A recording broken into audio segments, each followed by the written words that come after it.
p.m. And with that, I'll read the introduction to the remote meeting, and then we'll get going. In accordance with the requirements of the open meeting law, please be advised that this meeting is being recorded and broadcast over the Lunenburg Public Access Channel, and this meeting of the Finance Committee is being conducted remotely. The town of Lunenburg, in response to the COVID-19, is currently following the guidance from the Lunenburg Board of Health, Massachusetts Department of Public Health, and the CDC regarding the virus and steps communities can take to prevent the spread. All public meetings are currently being conducted remotely. Ensuring public access, which is the point of having it available through Zoom, does not ensure public participation unless such participation is required. This meeting will feature public comment. We'll have it at the beginning. We will have it at the end of the meeting. If you're unable to comment through Zoom, you are invited to send any comments you might have to be read at the end of the meeting to tburchield@lunenburgonline.com, and we'll check that mailbox before we close the meeting. Any votes that we take this evening, and I'm not anticipating that we're taking any, but I'll double check, will be taken by roll call vote. And with that, just to make sure that everybody is here and can be heard, I'll just go ahead and start with a roll call. Heather Sroka. Here. Peter Beardmore. Here. Dave Passios. Here. Chris Menard. Here. Evan Waters. Here. And Jay is not here yet. As far as I know, he will be. So we are set to go. So going to the agenda, do we have any announcements? No announcements.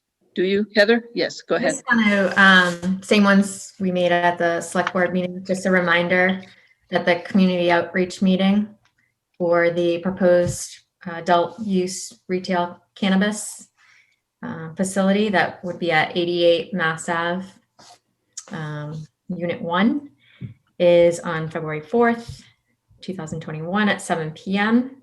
All the Zoom information is on the website. It's right on under news and announcements. So you can find the Zoom link and the passcode right on the website. And it's been advertised in the ledger too. So if you get the ledger. Also, I should ask at this point, the materials that you're presenting tonight, are they up on the website? They are. And can you just direct anybody who might be watching who might want to go there to follow along where they would go look for those? Yeah, you can find them in two places, two avenues. So under news and announcements, I put a post up there that links to the page under the financial documents. So it will lead you right there. Okay, perfect. Any public comment from anybody on the committee? Any public comment from anybody in the public? Seeing none, we'll move right into this evening's presentation. Again, the town manager will be presenting the 5-year forecast and the capital plan. We'll try to hold any questions until we get to the end. I'll mute myself because that's the only way I know I can hold questions till the end. And we'll just go ahead and begin. Okay. I know majority were at Tuesday's meeting, so you're going to hear a repeat of Tuesday night. But so if we move to the first slide, what qualifies a capital project? The town's policy on capital expenditures, which is Financial Policy Section 3.02, defines capital projects as items that cost $10,000 or more and have a useful life of 3 years or longer. The Massachusetts Association of Town Finance Committees defines capital projects as major non-reoccurring expenditures for one of the following purposes: acquisition of land for public purpose, construction of a new facility or external expansion, or major rehabilitation of an existing one. Examples of such facilities include public buildings, water and sewer lines, roads, and playing fields. Any planning, feasibility, engineering, or design study related to a capital project or to a capital improvement program consisting of individual projects. Equipment for public improvements when they first constructed, such as furniture, office equipment, or playground equipment. And major equipment, which is expensive and has a relatively long life, such as fire apparatus, garbage trucks, and construction equipment. The process that the capital planning committee took was they create a capital plan that consists of all capital requests made by each town department for the 5 fiscal years. And the plan that you'll see tonight actually goes out further than that. We try to capture some larger expenses going out 10 years.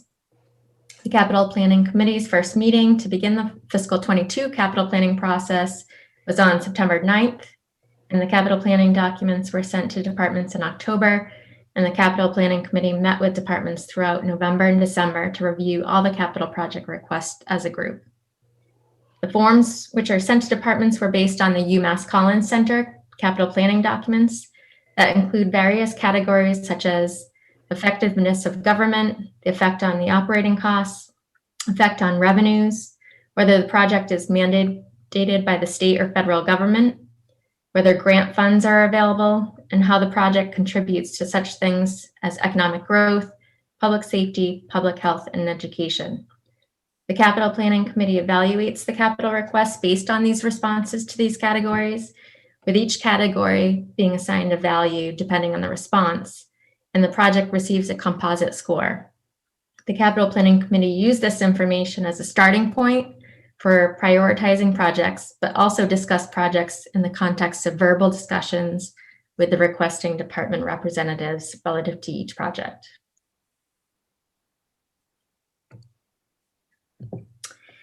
The capital planning committee prioritized 19 of the 23 capital project requests for fiscal 22 and provided the prioritized list to the town manager on January 5th.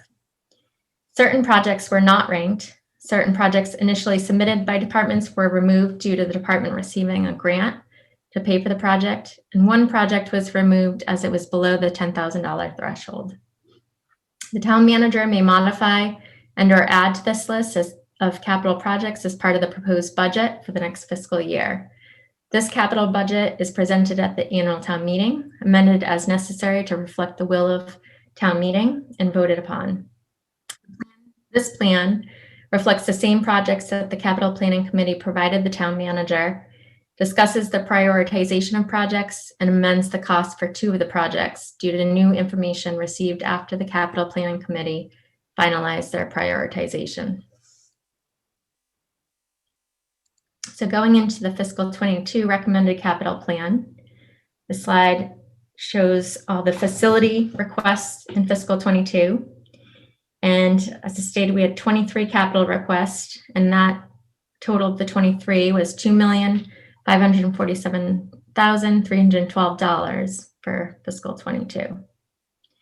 The next slide, you'll see the capital request for police, fire, schools, highway, which includes infrastructure and highway equipment and vehicles.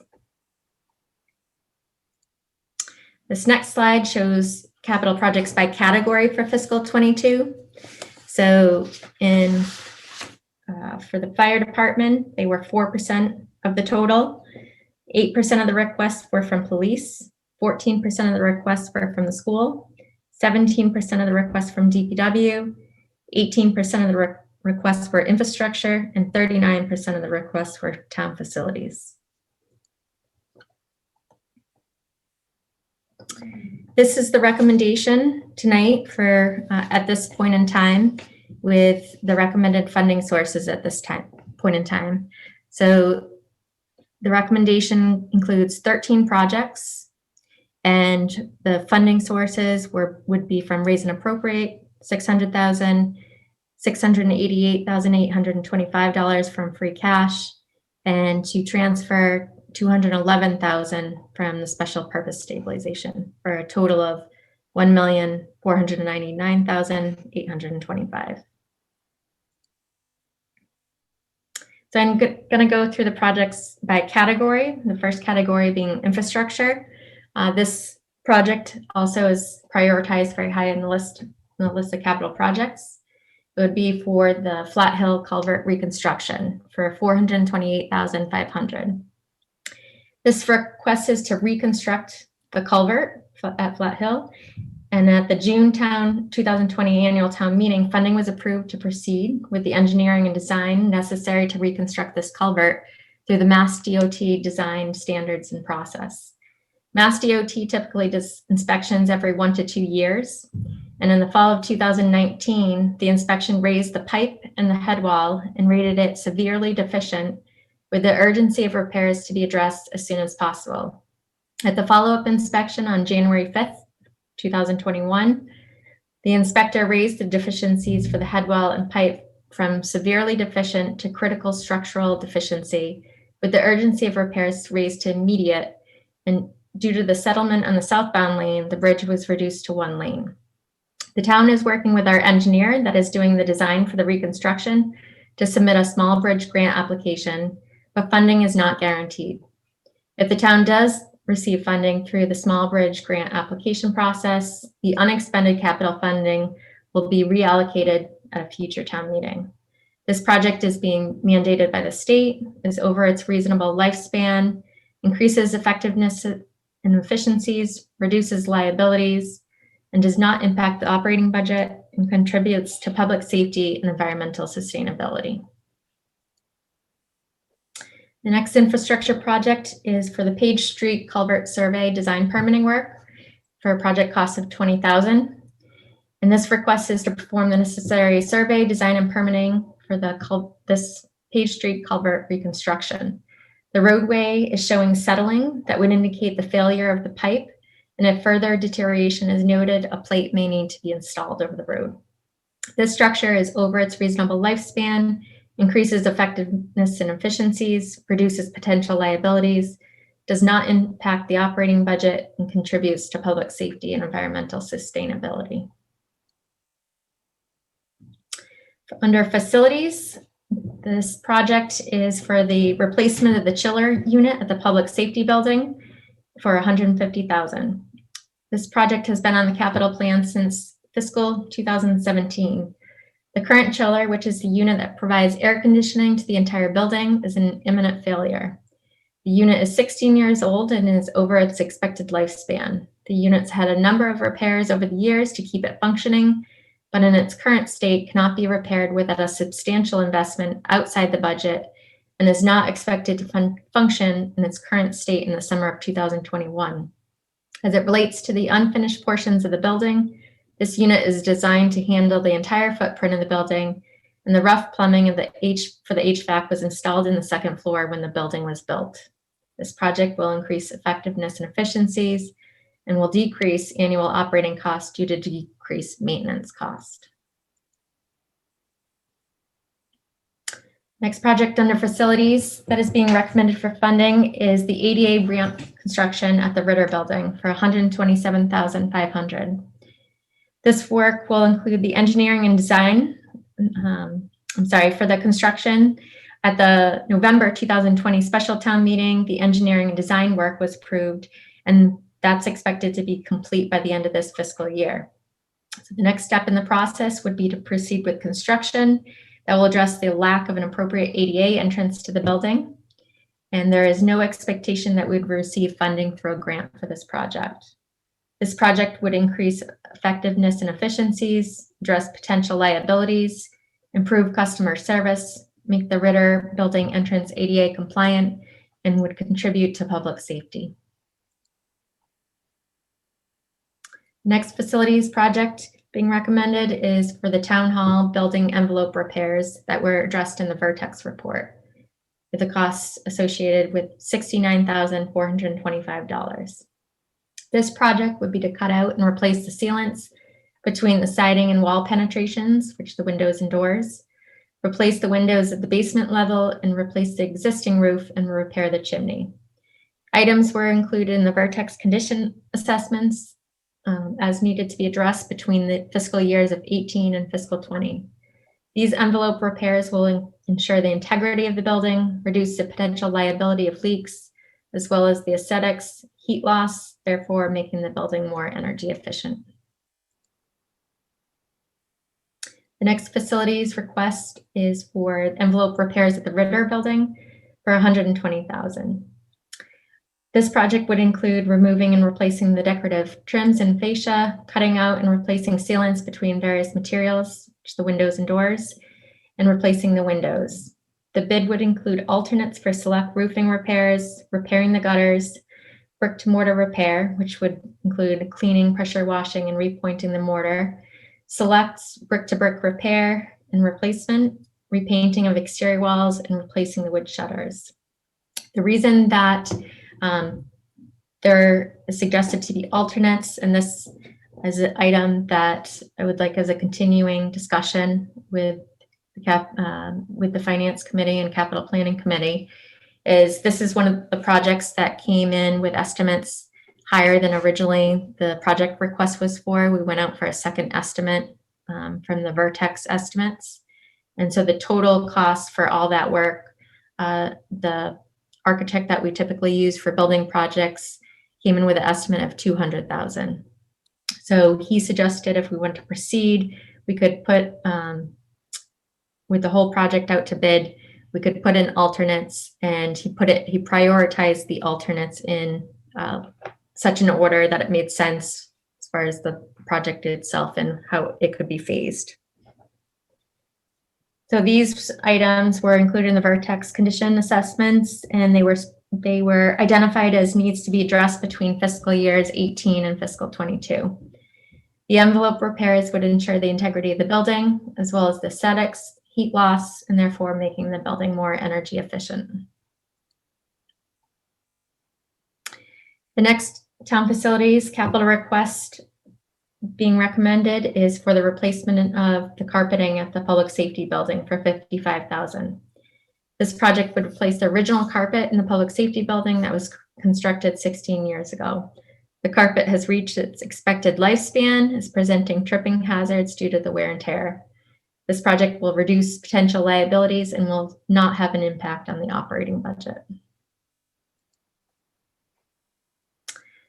The next capital request is under DPW to replace the 6-wheel dump truck with plow and sander for $211,000. This would replace the 2005 International 6-wheel dump truck that is at the end of its lifespan and may not make it to the end of the current snow season. The body is beyond repair as there's no viable metal to even weld to anymore. And the structural integrity of the frame is becoming a safety concern as well. Recently, the truck developed an engine oil leak coming from behind the oil cooler on the engine block. And fixing this issue would result in extensive work costing a significant amount of money. The reason for this is that anything that needs to be removed to fix the issue will also need to be replaced due to how delicate the shape the truck is in. This is the second engine that this has been in this truck. Also, the truck has many electrical issues as the mechanic is constantly chasing wiring issues. In the town mechanic's professional opinion, he will be surprised that this truck makes it through the rest of this winter season without any major issues. This vehicle is used primarily for snow operations for plowing and sanding main roads, but is also used year-round. If this vehicle were removed from the fleet and not replaced, it would significantly impact snow operations. The truck currently has approximately 83,000 miles on it, and the project would increase efficiencies and effectiveness, decrease the operating costs due to decreased maintenance costs, and contributes to public safety. For police capital requests that are being recommended to be funded are replacement of bulletproof vests for $17,500. This project is seeking to purchase 29 bulletproof vests, as the current vests will be at the end of their 5-year lifespan. The fiscal 17 capital plan appropriated $17,500 for the purchase of vests, and there is approximately $5,768 remaining for that capital project that will reduce the total cost of $23,200 for 29 vests to $17,500.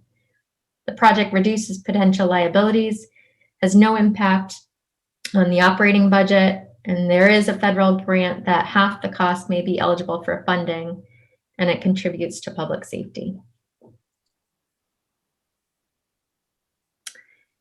The next police capital request is for the replacement of a marked police cruiser, which would be a hybrid cruiser, for $66,950.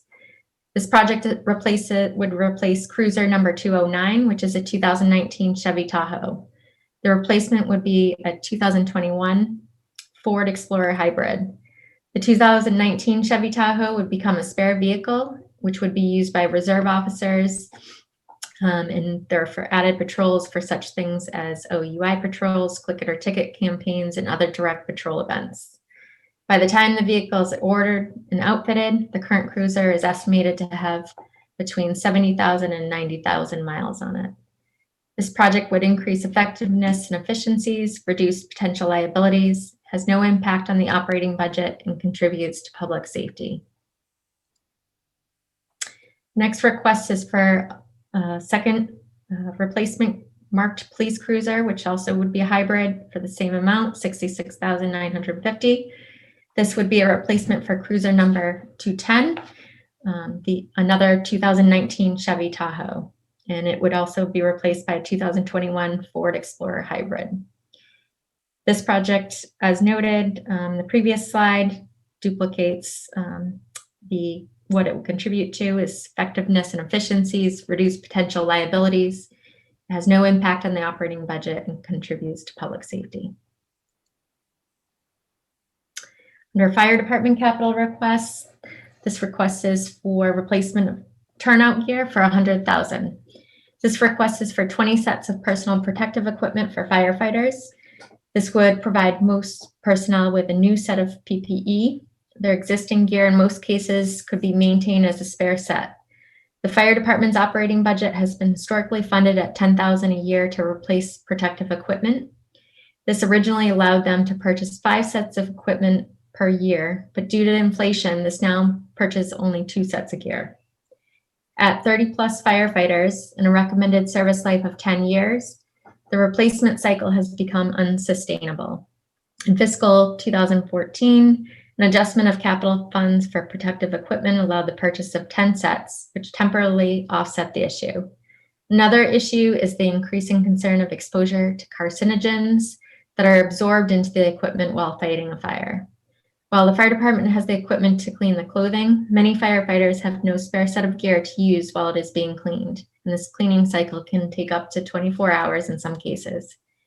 This equipment will increase the effectiveness of the department, decrease potential liabilities. The purchase of these 20 sets does not impact the operating budget and contributes to public safety.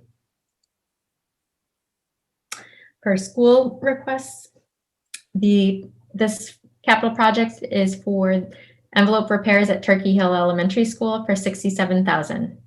This project would repair damaged concrete windowsills in the gym section of the building that are deteriorating badly, repair fascia on the administration section, interior courtyard, and front awning. The membrane that wrapped the fascia has failed, and the plywood layer of the fascia is partially exposed. This project is needed to keep water out of the building and ensure that any portion of the concrete sill does not fall from the building. This project is not eligible for MSBA or Green Community funding. Green Community funding has funded the addition of insulation on the interior of the fascias, but is not available to provide the waterproof coverings for the plywood. This project is over the expected lifespan, increases efficiencies, decreases liabilities, does not impact the operating budget, and contributes to public safety, education, aesthetics, and environmental sustainability. This is just another picture showing the fascia membranes that are failing. And the next slide is the front awning in the courtyard where it would be replaced.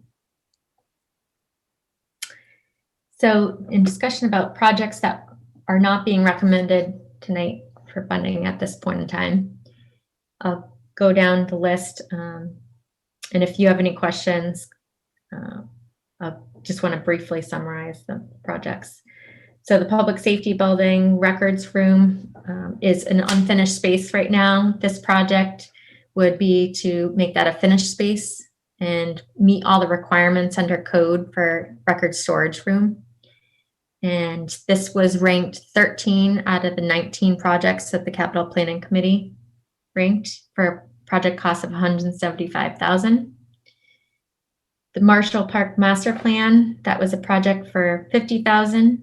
The Parks Commission is reviewing the future uses and better use of land at Marshall Park. So this would be creating a master plan for that area. And so it would incorporate all the design considerations, including the parking needed. And that was ranked 14 out of 19. Painting of the senior center and the interior rooms. That project was not ranked. That was for $15,500. The senior center new parking lot, which was a project that was proposed last year by the previous DPW director, was to create a new parking lot between the Eagle House and Kids Kingdom to create more off-street parking. There's more preliminary information that is needed, so that's why that project was not ranked this time for $125,000. Brooks House, these items number 3 and 4 that are in the Vertex reports that would address foundation repairs, that was not ranked as well for $19,995. Brooks cost items for years 0 through 1 in the Vertex report. That was for abatement of hazardous materials and installation of a backflow preventer for the water line was not ranked for $91,992. For DPW projects that were not funded, the 3/4 ton pickup truck, this would be for a new vehicle for the DPW director. The director is currently using a 2018 Ford F-350 and is recommending that this vehicle be used by the DPW mechanic so that he has a dedicated vehicle in the events he needs to drive to a location to fix vehicles. And that project was ranked 15 out of 19 for $48,000. Another project that wasn't funded in this recommendation was a utility tractor, the DPW. That would be a new piece of equipment, and it would allow the DPW to do larger projects in-house, and the department could get more done in less time. And that project was ranked 18 out of 19 for $165,000. For the police department, another replacement cruiser, but this was for the replacement of the K9 cruiser, and that is 2015 Chevy Tahoe. And that was ranked 16 out of 19 for $67,000. And the last project that was not included in the projects to be funded was for AC for the classrooms at the primary school. And that was ranked 19 out of 19 for $290,000. So the total amount that was not funded in the recommendation tonight is $1,047,487. So this, again, is just a depiction of the projects tonight that are being recommended. I would advise that we review this going forward through the budget cycle. I do also want to note, the Capital Planning Committee prioritized their list of projects due to the new information of Flat Hill Culvert. I would have prioritized that higher to the urgency of that repair. So, but my priority is in line with their recommendations for the rest of the projects. So looking ahead, as I stated earlier, we do try to capture what projects are coming down out 10 years. And this slide depicts all the town facility projects on the 10-year plan. The next slide depicts all the police capital projects in the 10-year plan. And this last slide shows, or second to last, shows the fire department and the school projects going out 10 years. And lastly, the DPW infrastructure and vehicles and equipment. So when we look at our 5-year average expenditure on capital, it's the 1.06 million, and the 3-year average has been 1.44 million. And given that the total capital projects going out the 10 years is 18.5 million, and if our funding remains at this consistent level that we've been funding capital, we will not be funding between 4.1 million and 7.9 million in capital requests. However, these totals would change if we eliminate the Brooks House and TCP projects, if something like the TCP renovation project, those capital project requests would be captured by that renovation.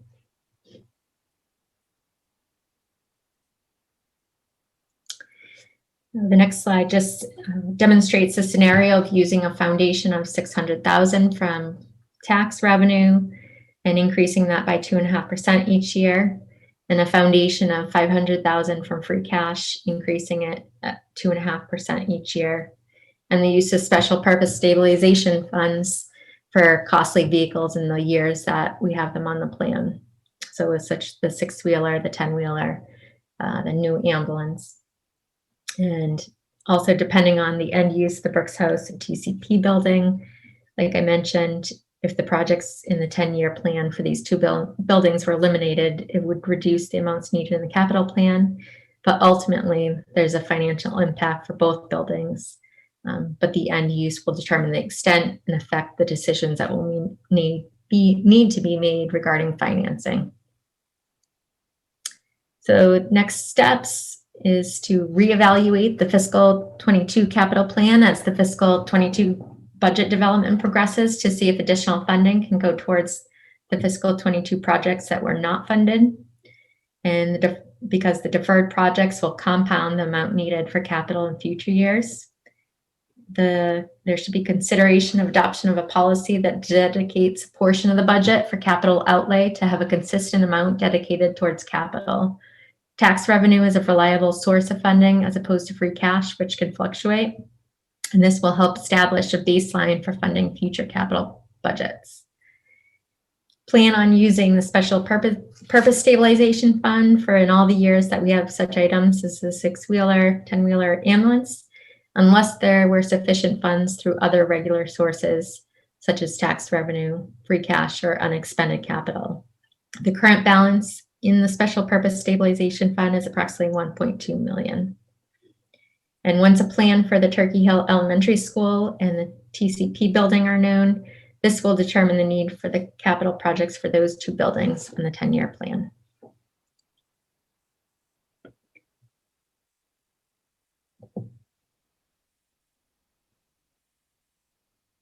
Any questions?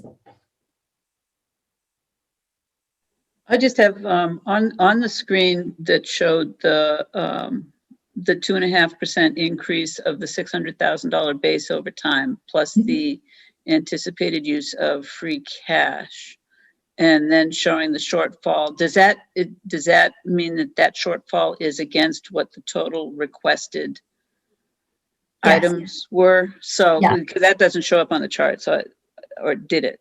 And I just missed it. It shows, so it adds up the total available funding if you're taking those two sources. And okay, so total those two.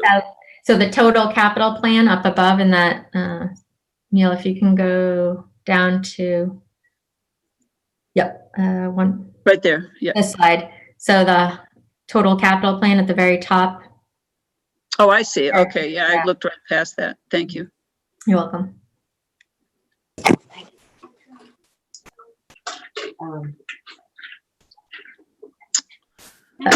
Okay, I see. I don't know who had their hand raised first. In order, Sam. Chris? I have just a few questions. So on the Page Street culvert, is that the culvert that's down by Lancaster Roadside? There's many culverts on Page. We could also do it in the case of DOT. I think it's Arbor Street. Is that right? Oh, it's the one near Arbor Street? Yeah. Comes out off of Reservoir Road. It's right near What is it? Hills. Finance committee. They're presenting Yes, all the budget. it's between Arbor and Reservoir. I drove over it Saturday and it's quite a depression in the road. Okay. So you might just want to clarify which culvert, because it seemed to have been just built over a bunch of. Who's not on mute? Wendy. Okay, thank you. So I guess on the Ritter envelope repairs, I mean, there's often there's always just a comment that what's the future use of it, and there's a lot of money being spent on it. But the ADA ramp at 127,000, is that primarily just driven by like prevailing wage? There's like something really. Seems like a lot for a ramp. Yeah, obviously all public facility buildings drives up the cost because of the prevailing wage. But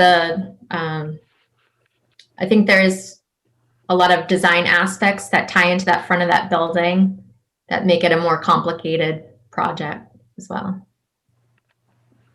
Okay. It has to do with the entranceway and all the requirements to meet code and ADA widths and stuff that. So there's potentially like a lot of not landscaping, but like, an impact to that, front Yeah. landscaping because it Okay. needs all right. And then on bulletproof vests and turnout gear, so a couple questions. One, each one of those is under 10,000, but can it not just go part of operating budget? That seems like just something we should, kind of stagger the purchases of, and you kind of need it. And one individual one isn't $10,000. So the fact that you buy two at $10,000, does that really matter? Well, I think one of the issues around the turnout gear in particular was that they said that if you stagger it in 5 years, you're already, like, you're not all using the same equipment. So I think that's one of the reasons why they were hoping to get a whole lot all at once, if I remember Chief Sullivan correctly. So in some regard, there was, but yeah, it does make, otherwise it makes a lot of sense to just have a certain amount and anticipate that every year we're going to have that in there, which they did when they had the 10,000 per year, but then could only get 2 sets instead of what they used to get 5 out of that. right. And So- he does have a budget request in there to increase that operating cost line for fiscal 22. So he's going to then want to continue to try to turn it over. What they've, So even though it is policy for 30, can we like bypass policy for that and just put it in the operating budget? I mean, we write the policies, I guess. Well, we don't, but We can certainly discuss that, I think, going forward. And I know that that's one of the things that Dave also wanted to get at was, like what amount should we be hitting up for that? I think the concern would be if the costs of those materials started to increase, then that would impact their operating budget otherwise. But no, I see your point, and it does make a lot of sense. So yes, we can certainly have that discussion.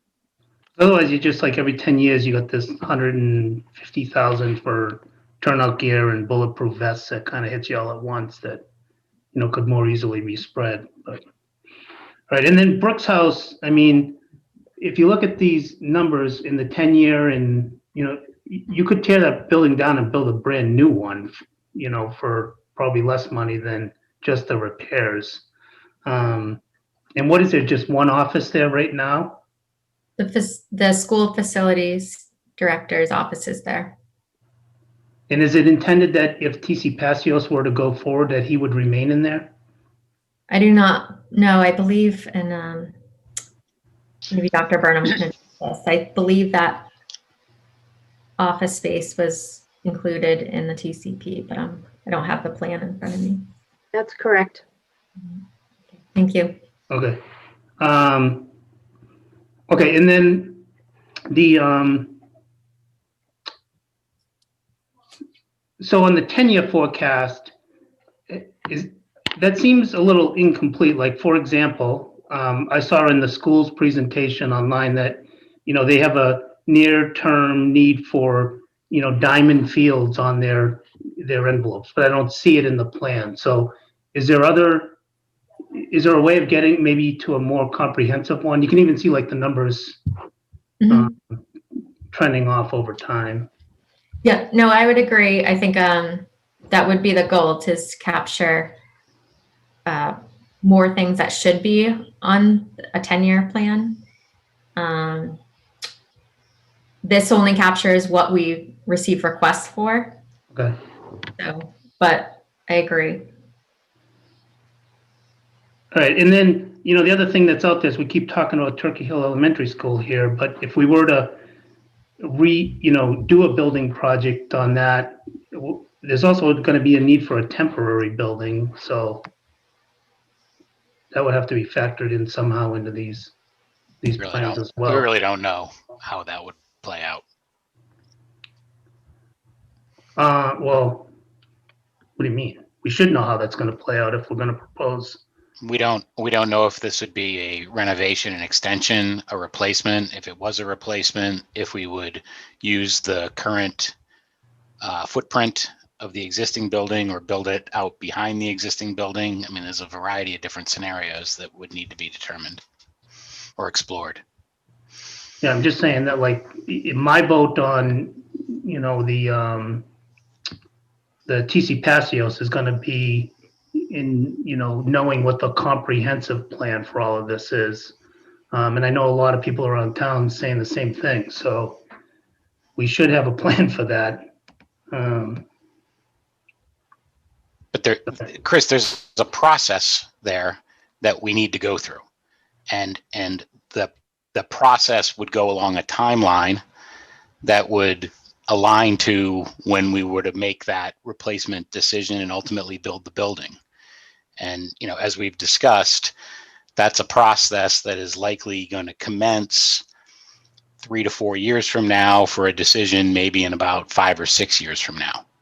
So you don't begin to neglect the building in 2021 for a decision that you anticipate making in 2025 or 26, right? I mean, because then you're effectively making a fait accompli, but we're going to need to do something big with TCP, but what exactly that course of action is, I don't think that there's that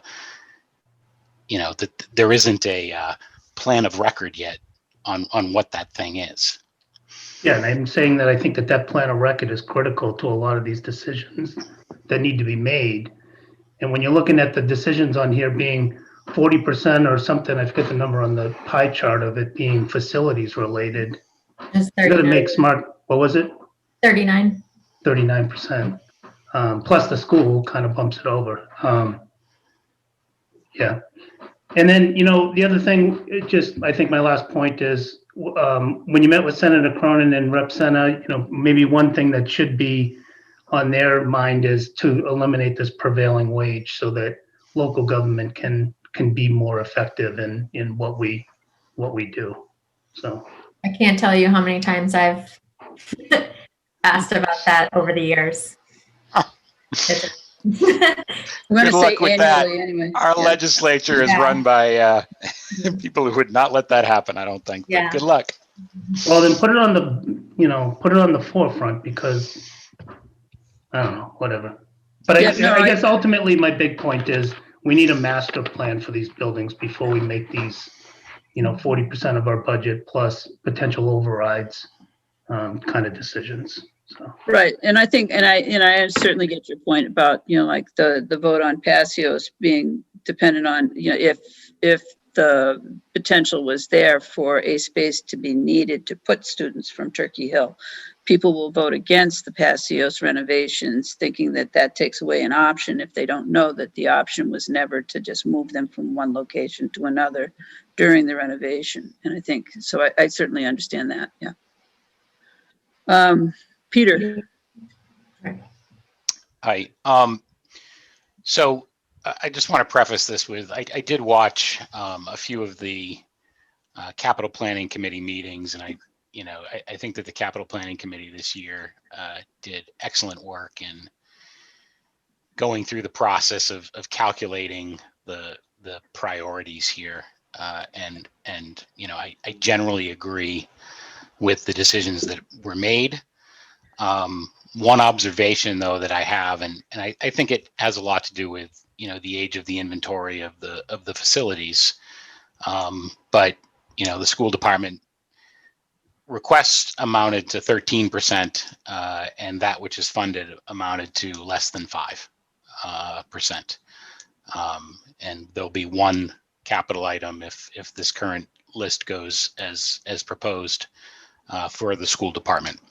And again, I'm not saying that I would change that, but I do think that it is notable. Just a quick question. I know I asked this question last year, Heather. The cost for the two cruisers at $66,950. Is that comparable to what we were paying last year when we bought cruisers? It's a percentage up, I believe. I'll have to pull.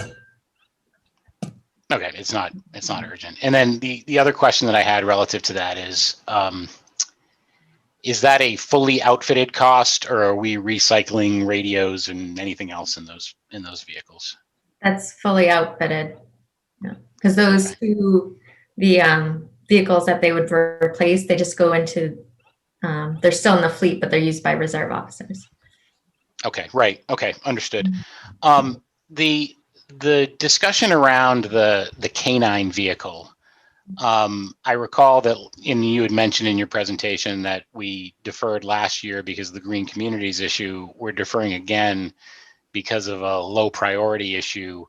Are we getting to a point with that vehicle where, where the maintenance costs, are we running into any issues specific with that vehicle? I talked to the chief about that, and in his opinion, no. It's used by one officer, just the canine officer. So its use doesn't get the same wear and tear as the other cruisers. Okay. The discussion around the records room, that had come up in a previous meeting. It may even be the last one around this certification related issue. Were you able to get more information on that, or is that something that we should defer to when we get Chief Gamble in here for the public safety presentation? So I did respond at one of the meetings, the Capital Planning Committee meetings, regarding the accreditation. And really it could assist the department getting grants. It's really about accountability and transparency issues, accreditation, meaning they're addressing all policies and procedures, their operations. So that's really the involvement more about that. As we discussed that project more, the Capital Planning Committee did, it became more about the structural need of that room and for being a record storage room. And there's pictures that I could share. I just only included pictures of the projects that are being recommended at this time. Yeah, as I look at that request, I don't discount the need, but it was a pretty big number for a room per se. And I'm wondering about, from a long-term perspective, even if we do want to pursue an accreditation that would require something like this, if we incorporated this into a records digitization project, which is probably an inevitable thing that we're going to pursue at some point down the road anyway, does this become a lesser requirement, or is there a need for less space potentially down the road? And again, these are questions that I would, naturally propose to Chief Gamble when the time comes. But it just doesn't seem to me like I've asked the question about digitization, last year a couple of times and never really got a concrete answer from either the previous chief or the IT director in terms of if that's a path that we should be pursuing. I'll make a note. Yeah, I think the other thing, just a point of information for folks, when you're looking at the capital plan and all of the things that are proposed, the first number of an item under a particular category is the first year that it was presented to the Capital Planning Committee. So basically, this is something that's been coming up for the last 5 years. And it was initially brought up when Chief Marino was in the middle or at the beginning of working on the whole notion of accreditation and going through all of his policy, review of policies and things. And clearly it just hasn't met the threshold for being included in all of those times that it's been presented yet. So That's just a point of information so that people, as you're reading the grids, have a better understanding of how often something's been coming up and how fresh something might be. Okay. One last question that I had. The Brooks House, I believe the Brooks House is in the Architectural Preservation District. Is that correct? And did the town recently put out an RFQ or an RFP around removal of Brooks House? Did I remember correctly? No, it hasn't gone out yet. And Okay. It will eventually. I brought it up in one of my town manager reports. Oh, okay. Meeting, just to make sure everybody was in agreement, because it was a town meeting article that was approved to sell just the house, retain the land. So just wanting to ensure that everyone's still in agreement that it would go out to bid.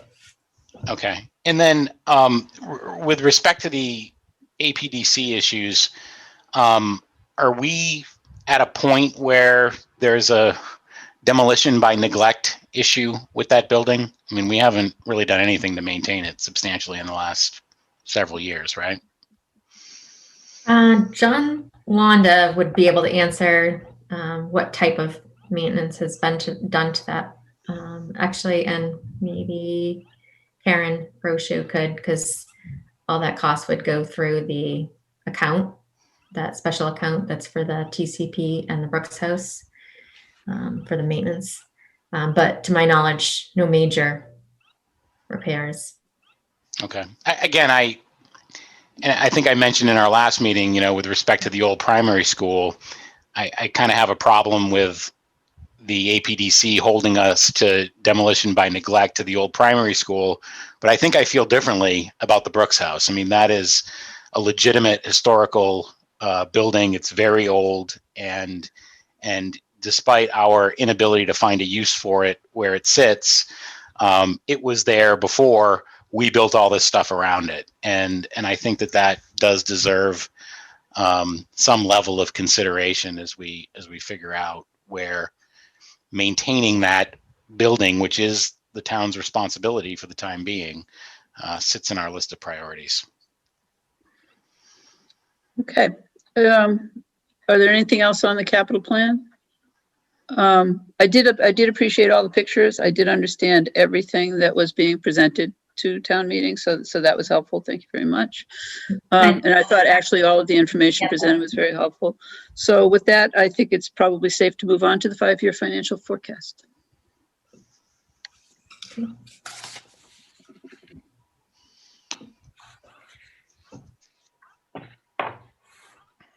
There you go. All right. So what is a financial forecast? Go back one slide, Neil. It is a financial planning and policy-making tool that projects revenues and expenditures conservatively over a multi-year period. And it is a living document that is used to evaluate the budget over a 5-year period and update the forecast with new changing financial data. And why do we forecast? There are many reasons we forecast as a best practice in financial management. For example, it provides a starting point for which a balanced budget is developed. It projects likely outcomes based on historical practices, allows us to look at what-if scenarios. It indicates future budget gaps, projects revenues and expenditures conservatively over a 5-year period. And bond rating agencies look favorably upon communities that annually prepare a forecast document, and it's required under our town charter, section 4-2, paragraph S. So what is the difference between forecasting and budgeting? Forecasting provides a long-term and big picture financial perspective on service delivery, using both known information and assumptions on future revenues and expenditures. The budget is a specific plan detailing service delivery in the coming fiscal year.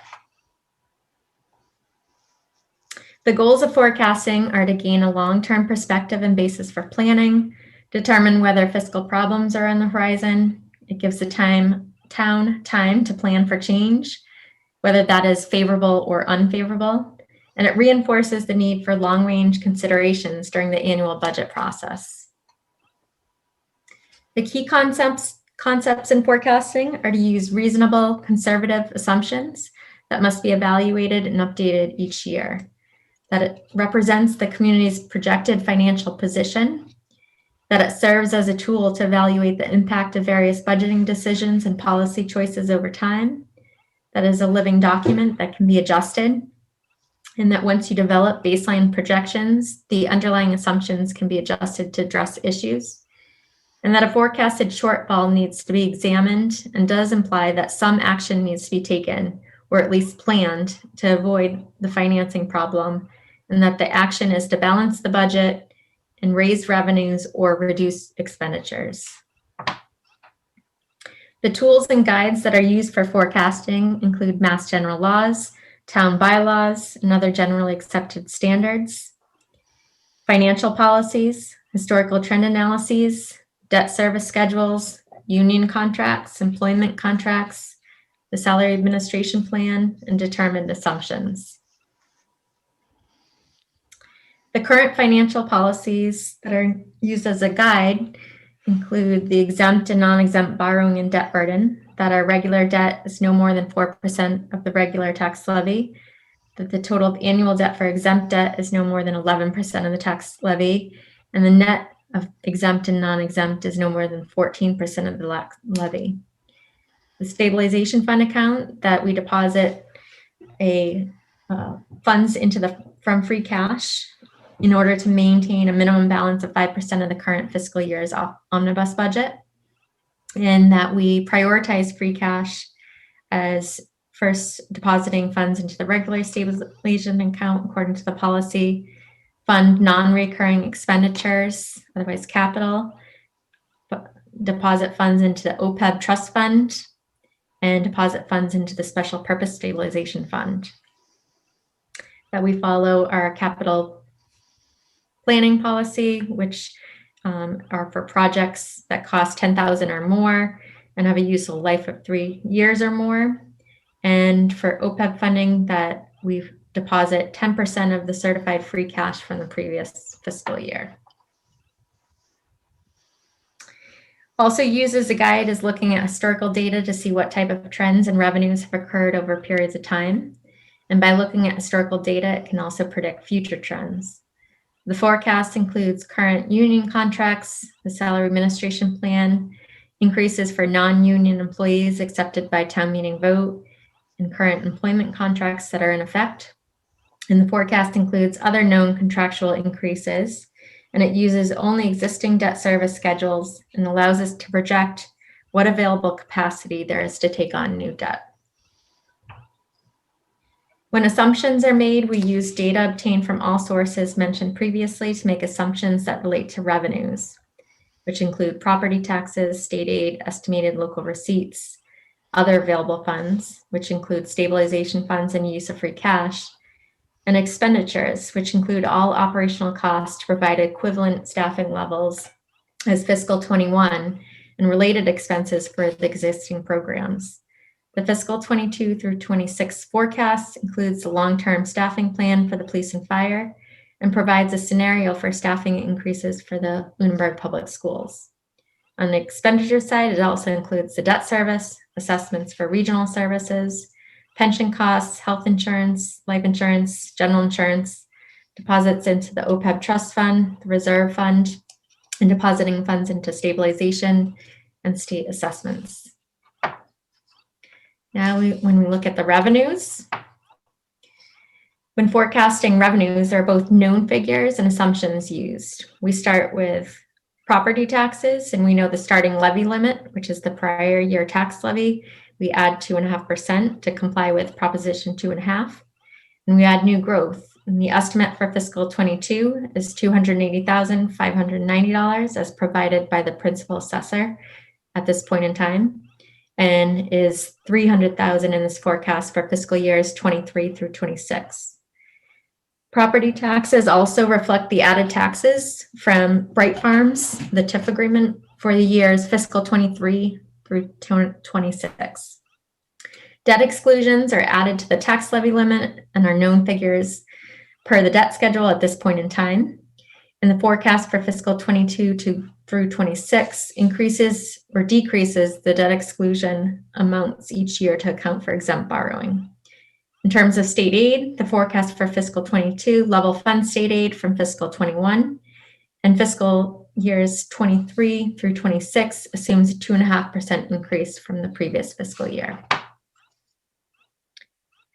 Local receipts, the forecast assumes level funding all local receipt categories with the exception of motor vehicle category, which is increased by $50,000 for fiscal 22, and assumes a 2.5% increase for motor vehicle excise and a 2% increase in all other local receipt categories for fiscal years 23 through 26.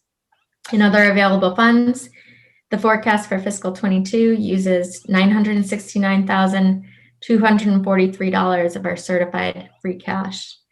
$688,825 of that amount towards the fiscal 22 capital plan, $100,000 into the stabilization account, $180,418 into the OPEB trust fund to comply with our financial policies. The forecast for fiscal years 23 through 26 does not predict the use of free cash, and other available funds are consistently used across fiscal years 22 through 26. Other available funds includes funds from the Artificial Turf Revolving Fund to pay for the turf field debt and MSBA funds reserved for debt service totaling approximately $535,000. The forecast assumes use of the special purpose stabilization funds in years with large vehicle purchases.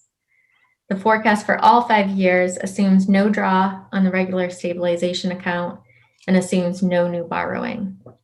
And just a point to make, DOR, the Division of Local Services, their best practice is that ideally our free cash at the closeout of each fiscal year should be between 3 and 5% of the annual budget.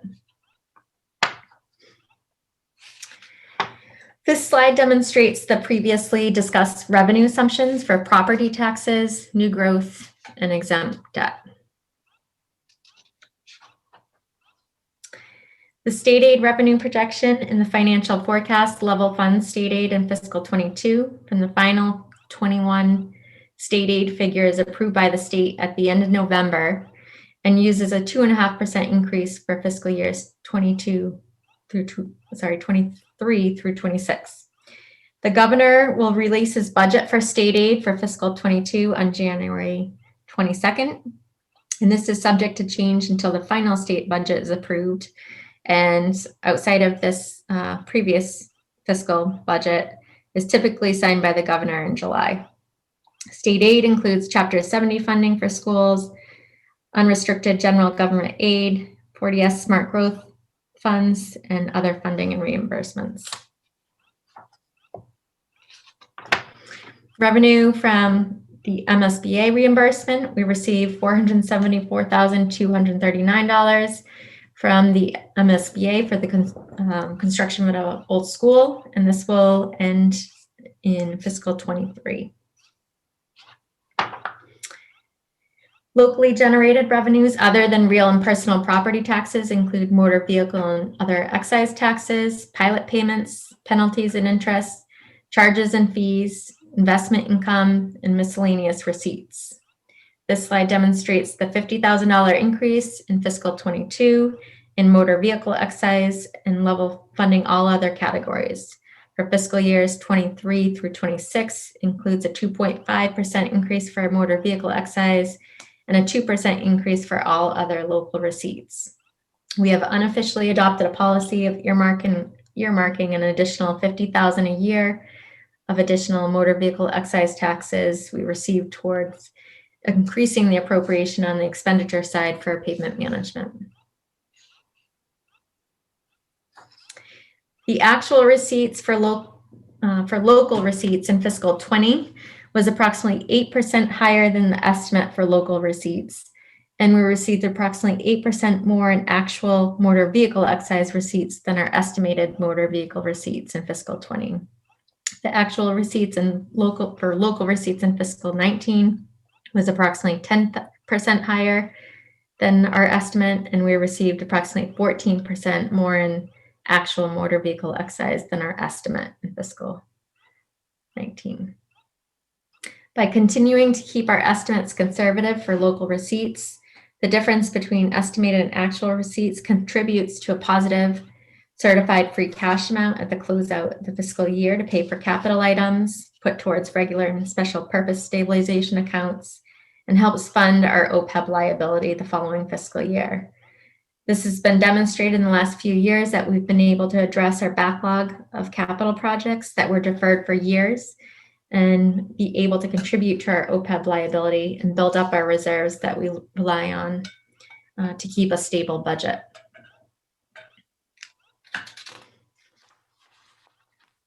The previous slide, please. As previously stated in the forecast, this slide demonstrates using $688,825 of free cash for capital, $180,418 of free cash for OPEB, and $100,000 deposit into the regular stabilization account in fiscal 22. Other available funds includes the MSBA reserve for debt premiums for $60,540, the annual amount from the artificial turf revolving fund for $44,318 to pay for the turf field, and funds from the special purpose stabilization fund in the amount of $211,000. This leaves a remaining balance of $834,942 in free cash. A financial forecast is not supposed to project free cash for future years that a certified amount is not known. This forecast does not project using free cash as a revenue source for fiscal years 23 through 26, and will only use free cash as a last resort for the fiscal 22 operating budget, as free cash should only be used for one-time expenses or to put into reserves. The last category of revenues includes enterprise funds. The revenues from enterprise funds are segregated from the general fund. These funds are self-supporting. The receipts equal the projected expenses plus indirect costs, which are budgeted in the general fund. We have 4 enterprise funds, which are water, sewer, public access, and solid waste. The forecast includes indirect costs and revenue projections, and these funds come from the enterprise accounts to cover costs such as health insurance and retirement costs for enterprise employees and the associated enterprise debt payments. When we look at expenditures, the forecast uses a conservative approach. It looks at actual expenditures from previous years for historical trends, includes the current budget year as a base. For personnel costs, it uses only the current obligations and collective bargaining contracts, current employment contracts, and approved wage and classification plans for non-union personnel. And all future contract settlements and compensation plan adjustments are analyzed in a separate worksheet to see the net effect of a percentage increase. And for expenses, we look at it annually and use historical expenditures as a guide and forecast conservatively while maintaining our current programs.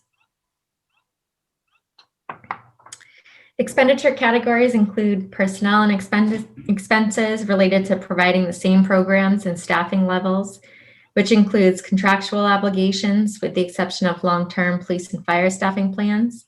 It provides a scenario for a long-term staffing plan for the Lunenburg Public Schools. It includes education costs, debt service, capital, group health and life insurance, retirement, general insurance, amounts to be raised such as tax title, overlay, cherry sheet offsets, prior year deficits, snow and ice deficits, court judgments, state assessments, funding the reserve fund, special articles, transfers to stabilization, special purpose stabilization, and OPEB. Assumptions used on the expenditure side of the 5-year financial forecast will adhere to adopted financial policies by making deposits into the stabilization fund to maintain the required balance and deposit funds into the OPEB trust fund per policy.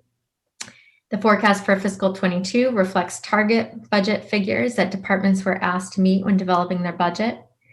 The state assessments and cherry sheet offsets are level funded for fiscal 22, and it assumes a 2.5% increase for fiscal years 23 through 26. Level funds the tax title costs at $24,000 for fiscal 22 and increases it by 2% in fiscal years 23 through 26. And it funds the overlay account in fiscal 22 at $120,000 and increases the overlay account by $10,000 each subsequent year of the financial forecast based on historical data, and assumes level funding the reserve account. The forecast for fiscal 22 provides for contractual increases for existing staff, with the exception of the added staff for police and fire. Certain known costs, such as Worcester County retirement. It provides for a 3% increase in active health insurance and a 5% increase for retiree health insurance costs. A 2% increase in the retirement assessment, includes a 5% increase in other insurance costs, provides for a 2.5% increase in schools, increases the pavement management plan by $50,000, provides for $100,000 for stormwater related to the MS4 permit. It level funds the reserve accounts. It level funds departmental expense accounts. It assumes no new debt. It provides for $600,000 in tax revenues for capital, $180,418 for OPEB, and $100,000 into the regular stabilization fund. It currently does not recommend depositing funds into the special purpose fund, stabilization fund. The forecast for fiscal years 23 through 26 provides for contractual increases for existing staff, with the exception of added staff for police and fire. It provides for an 8% increase in health insurance cost, a 10% increase in retirement assessment costs, 5% increase in other insurance costs. It provides a 2.5% increase for schools. Also increases the pavement management line by $50,000 each year. Provides for between $90,000 and $120,000 for stormwater each year based on our MS4 requirements. Assumes no new debt, increases the fiscal 22 deposit into stabilization by 2% each year based on the $100,000 as base. $100,000 into OPEB each year, and increases the $600,000 in fiscal 22 by 2.5% each year of future years for capital.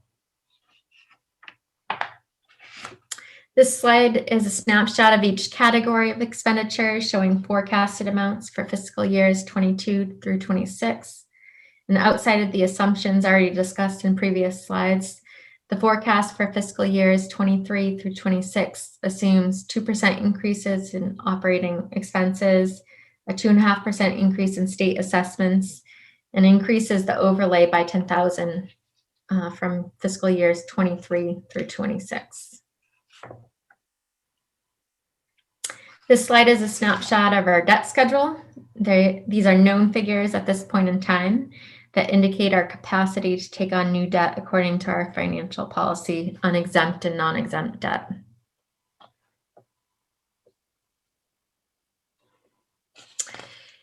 And so when we look at the summary of the total revenues versus the total expenditures in the 5-year forecast, the grand totals include both the general fund revenues and expenditures and the enterprise revenues and expenditures.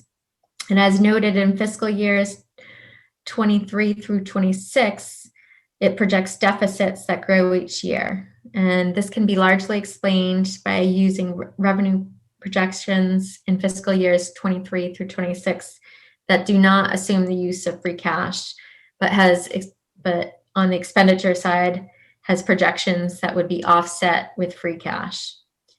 In all the years but fiscal 25, the projection uses special purpose stabilization funds, and I believe that's what's contributing to that spike in the deficit in that fiscal year. So the debt capacity per debt policy. This slide demonstrates the capacity levels of new debt that would adhere to our current debt policy. If this were excludable debt, it would not impact the operating budget, but if it were regular debt, other adjustments would be needed to be made to the operating budget in order to stay within the confines of Proposition 2.5.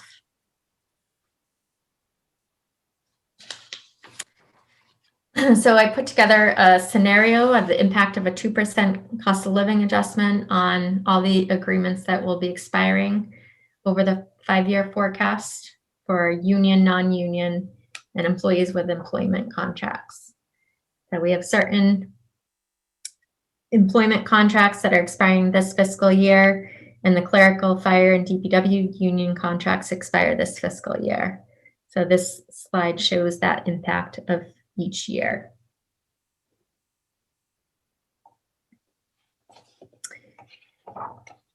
Like last year, the school was asked to provide their long-term staffing plan, and this the scenario reflects that staffing plan that the superintendent presented to the school committee to address the types of positions that are needed to do the work that's needed to drive the district forward. The proposed 5-year staffing plan for the school includes an additional $1,044,080 in fiscal 22, an incremental amount of $555,680 in fiscal 23, an incremental amount of $297,120 in fiscal 24, an incremental amount of $288,009 in fiscal 25, and an incremental amount of $550,369 in fiscal 26. This carries forward all the associated costs for any new positions in the 5-year staffing plan, including health insurance costs at a 2.5% increase. And this scenario is based on these amounts being on top of the projected 2.5% each year of the forecast. This slide shows the net effect of the proposed long-term staffing plan for the Lunenburg Public Schools. So you'll see in the top portion, the top grid, those would be the deficits for those fiscal years. So starting in fiscal 22. And the bottom slide shows the total impact if you add in the cost of living increases in the previous slide that I discussed. So some conclusions that can be drawn from this forecast are that it indicates deficits in fiscal years 23 through 26. This is largely due to the fact of the revenue projections, not including the use of free cash. And we should continue to review the long-term staffing plan for the school to achieve their intended results, and continue to review the debt schedule to look at funding scenarios for the proposed TCP building project.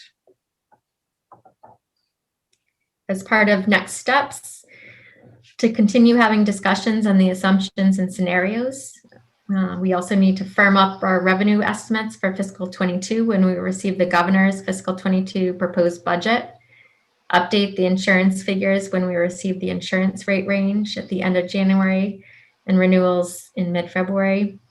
And I will continue to work with Superintendent Burnham on their needs for the fiscal 22 budget that is ultimately approved by the school committee, update the Monty Tech assessment, which is received in mid-March. And I'm currently reviewing the fiscal 22 budget submissions and present a preliminary budget on February 11th to the Finance Committee, one to the Board of Selectmen on February 9th.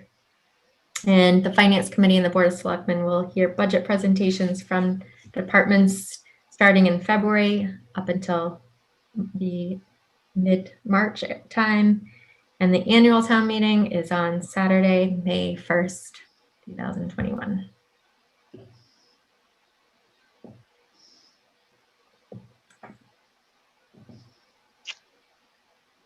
Any questions?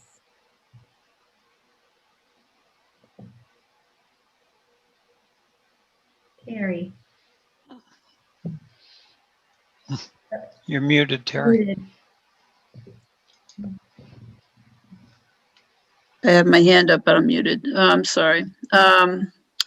The retirement assessment, you have it going up 10% per year. Is that based on new positions, or is that based on what you anticipate the assessment from Worcester County to be going up?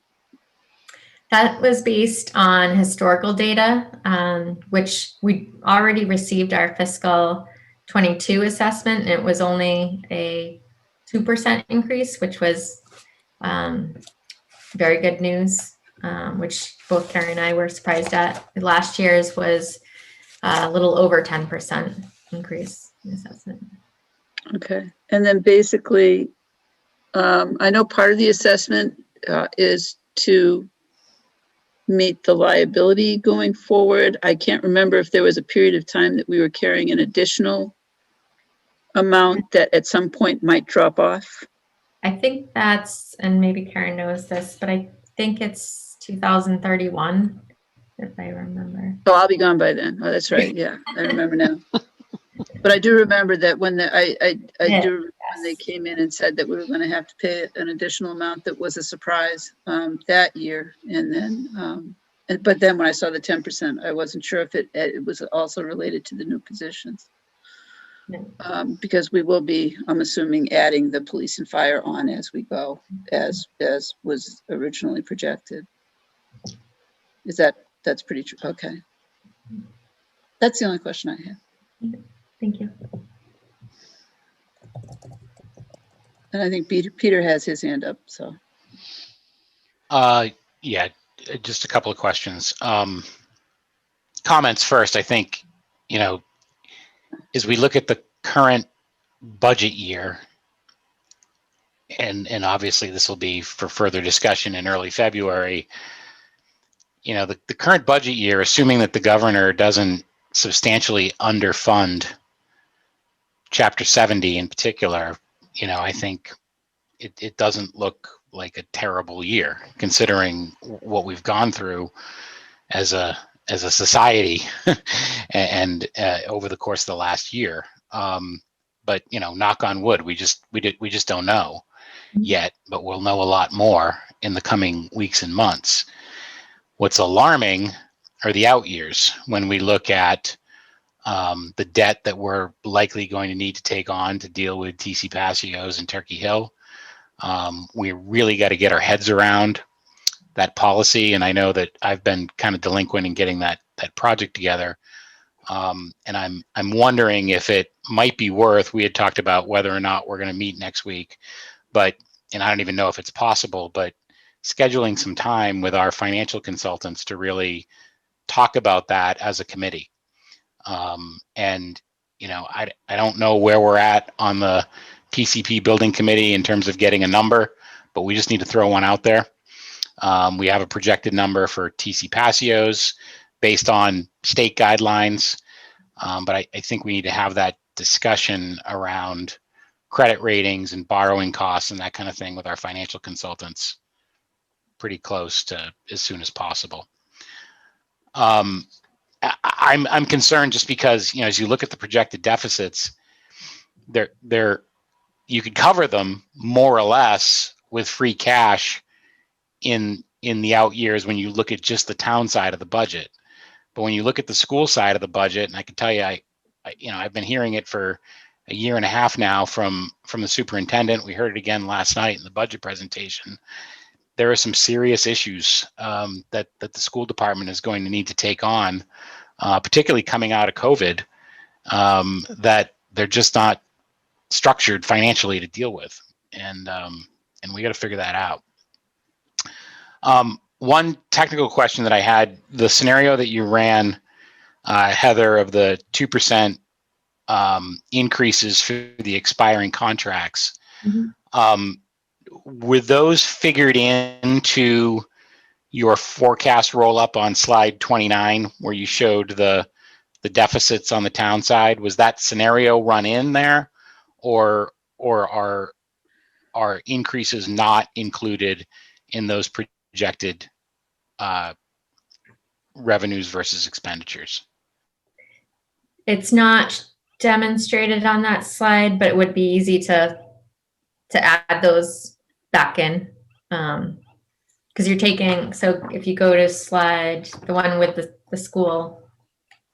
Yeah, I think we need kind of an apples look in terms of how the deficits play out, because I think if I understood correctly, I think that the school number includes increases or salary reserve funding at least, and the town side does not. At least that's my understanding. I'm not following you there, that it includes salary reserve. Yeah, if we're looking at the costs of increases to salaries, Mhm. if one side is including that in their projected deficits and the other side is not, then it's not apples, I guess is the point that I'm making. The school scenario includes, so as a base, it includes the previous year plus 2.5, but then adding in each year of the 5-year plan, rolling all that forward on top of that 2.5% increase, if that makes sense. And however they fund their salary reserve plan, it would be within their budget. Ours has always been historically 64,000. So the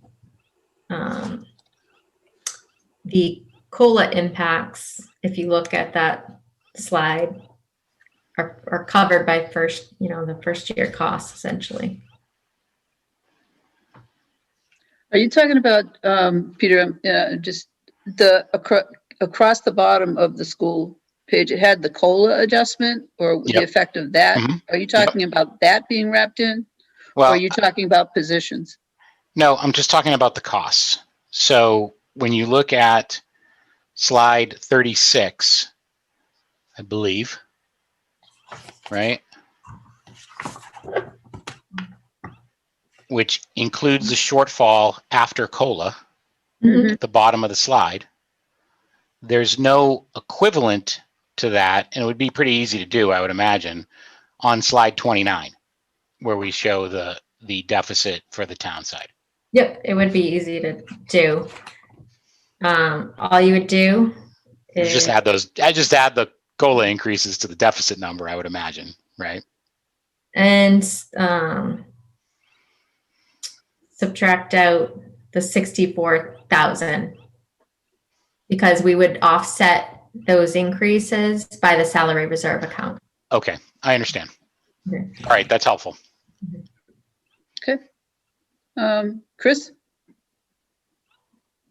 So just playing off that last conversation back on slide 36, does the staffing plan numbers here reflect the, I'll call it the total want that the school has in their 5-year staffing plan? Or like for next year where you were going in with just recommending some of the positions No. in that number? Slide 36 includes the total 5-year plan So fully staffed to the levels that they would, in their long-term staffing plan. Yeah. okay. My other question was, and I think it's on slide 12, where you mentioned the Bright Farms Yes. being rolled in with, is that reflective on slide 12 somehow? Yeah, it's calculated into the levy limit, into the base. So it's in the levy limit line? Okay, Yes. okay. For fiscal years 23 through 26, because there would be no impact in fiscal 22. Okay, yeah, I was just wondering what line. 100% base. Okay.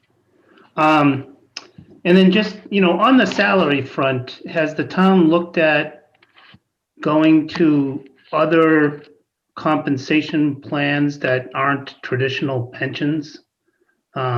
Especially for newer employees, like I know private industry is going to things like cash balance plans, which are sort of like a pension, but are individualized. Most people don't get pensions anymore. So if we want to meet hiring goals, we may need to look at alternative ways of compensating and to meet our needs. Are you talking about their actual salaries and not their pensions?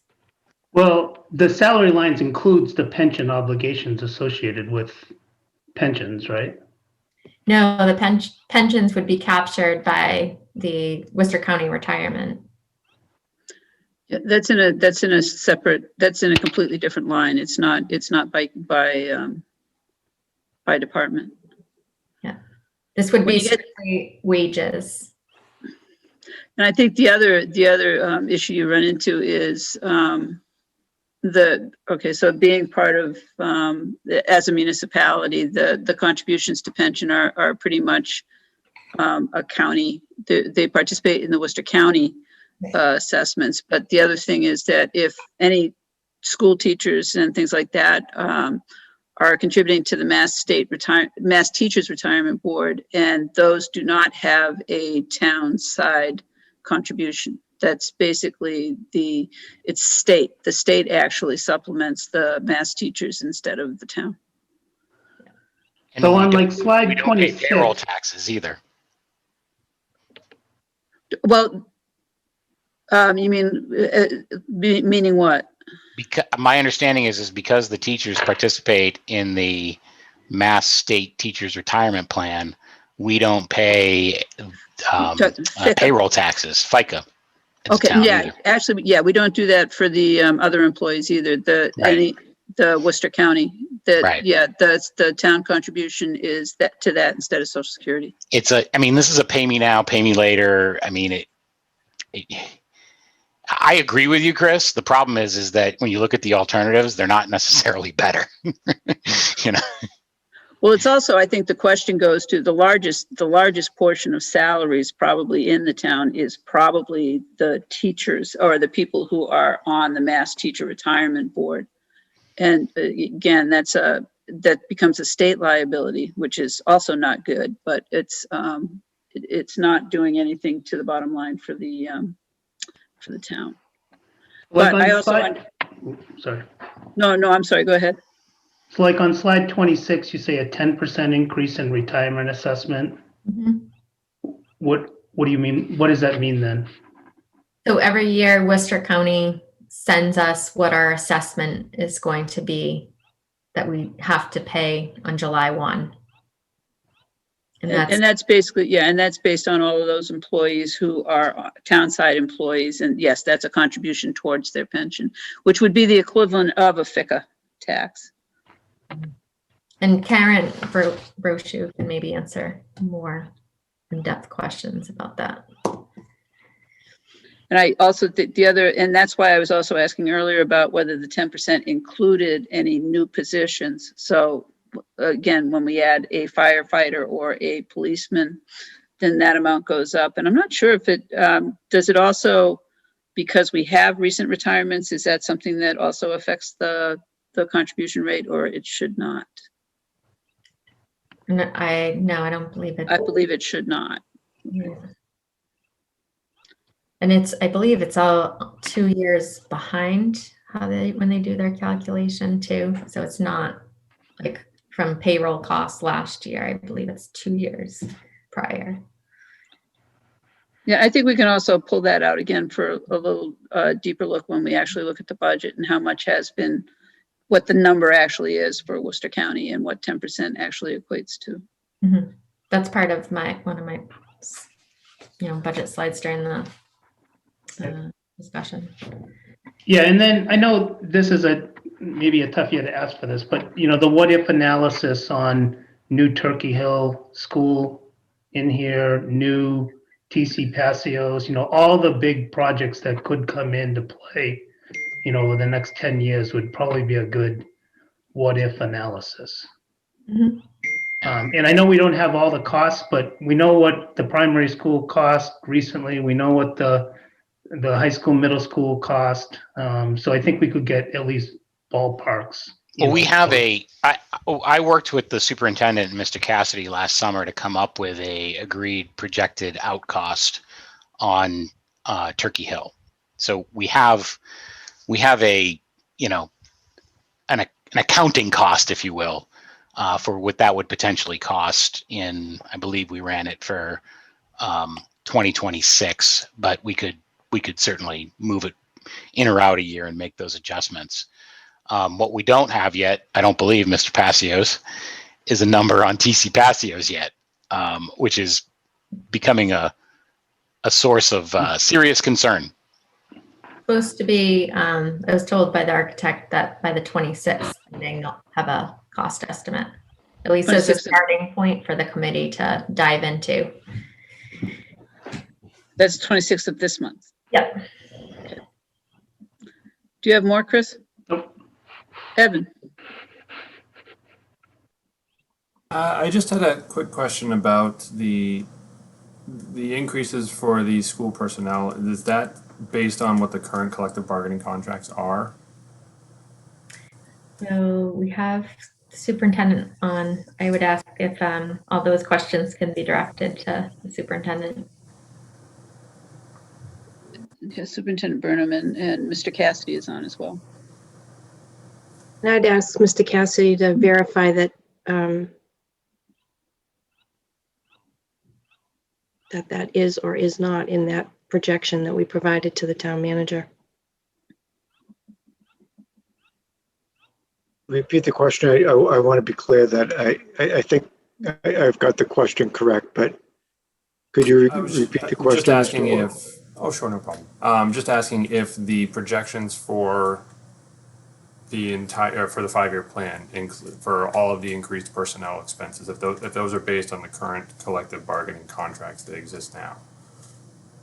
So for the positions that are identified in our plan, there are annual COLAs that are associated with the positions as they move along the 5-year cycle. So we start, the positions start with an average salary, for next year. And then we projected that salary out for, say, for a new position in the 3rd year, based upon the current collective bargaining agreement with COLAs. So it's usually for a position in FY24, it's the projected salary in FY24 that we're using. Okay, thank you. And then my follow-up to that would just be, when does the collective bargaining contract, when does that expire? When is that supposed to be renegotiated? The current collective bargaining agreement expires on June 30th. We, meaning the administration and the school committee, are beginning to establish some dates to begin our negotiations. So we are looking at the beginning of February at this point, just based upon some of the dates that I saw today that were kicking around. So that's when the contract negotiation is going to be again. And just to give the Finance Committee an update, in case you didn't see the superintendent's presentation last night, but the paraprofessional contract also expires on June 30th. Our custodian contract expired last June, along with our cafeteria bargaining unit. So we are anticipating meeting with all these groups in the springtime to get an agreement settled with all of them. Without asking you to look into a crystal ball here for those negotiations, but is there historical evidence at least for sort of how much has changed based on, I mean, I appreciate the projections, but if all of these contracts are about to be renegotiated, that to me would say that all of these predictions could be very far off or could be relatively close. And if we're talking this large of an offset, is there anything that we have historically from the previous negotiations or whatnot to show it was still relatively close to what it currently is, or anything? If you're referring to the positions and the salaries that are associated with those positions in the projections, it's just a modest increase annually against the current collective bargaining salaries. So so there is historical data. Nothing, no zeros, no fives, but somewhere in the middle, so to speak. Projected throughout the 5-year salaries. In those positions, it's, that was those positions were developed through the leadership team with anticipation of student enrollment, student needs. And those things, those positions could change. Some of them could be put off the table. Some could be advanced forward. So it does, it will vary, and it will be reviewed on an annual basis. And that exercise that we started last year with the town manager came in very helpful when we got our COVID relief funds. We were able to go to a staffing plan that was on the shelf, and start looking at funding positions that supported the COVID relief grant.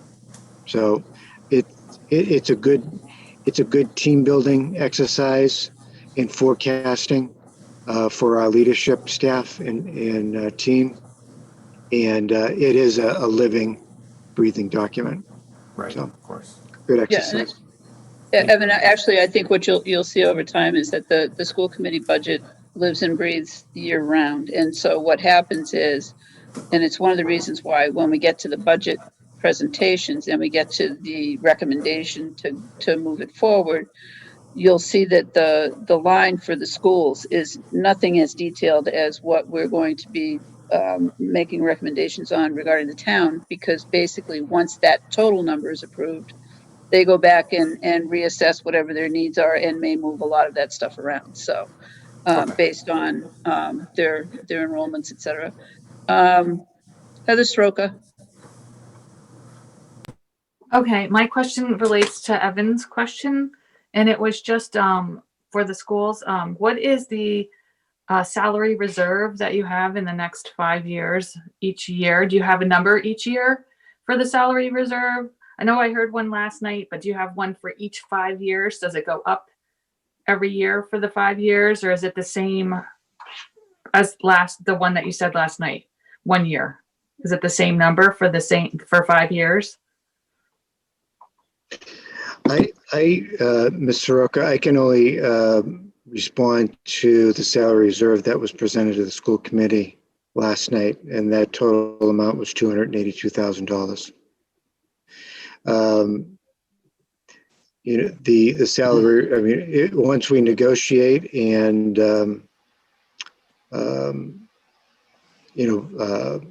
these contracts, we're hoping that we won't need that salary reserve moving forward. It'll be the funding will be embedded in the line items. Madam Town Manager, I don't know if you had projected any salary reserve on an annual basis for the school department. Yeah, my projection just included the prior year's base and adding the 2.5%. And then the long-term staffing plan, just adding in those costs in the incremental years and carrying that whole plan forward. Sorry to interrupt, that COLA scenario that you showed though at the bottom of that slide, that would be effectively you wouldn't show that if you were showing a salary reserve for each one of those years, right? You're gonna show the increase in the COLA, or you're gonna show a reserve that you would budget, ultimately intending to pay that COLA. Is that an accurate statement? Those are the projections for the COLA increases on the town side. But there was one for the schools as well on slide 36. I'm not looking at it. That's why I'm confused. I'm very confused by this. Yeah. No, so I wanted to show the full, let's talk about slide 36. So slide 36 was the staffing plan, full impact. That COLA, and I'm sorry if that was confusing, that's the town COLA. I wanted to show the full impact of the deficit. Note if we include the town COLA. So that doesn't include the salary increases for the school no. staff at all. Okay, I didn't understand that either. Thank you. Low to me. I Sorry, thought it was right. like very low. Okay. But do you have a salary reserve, Heather? Do you have a salary reserve in your budget forecast for the town side? Yes, And we carry the what is same that? 64,000. 64. Okay. I do think this needs a second look where we can just kind of see this apples to apples with respect to salaries, because I don't think I don't think this is well reflected in the current slide where. For the 5-year forecast.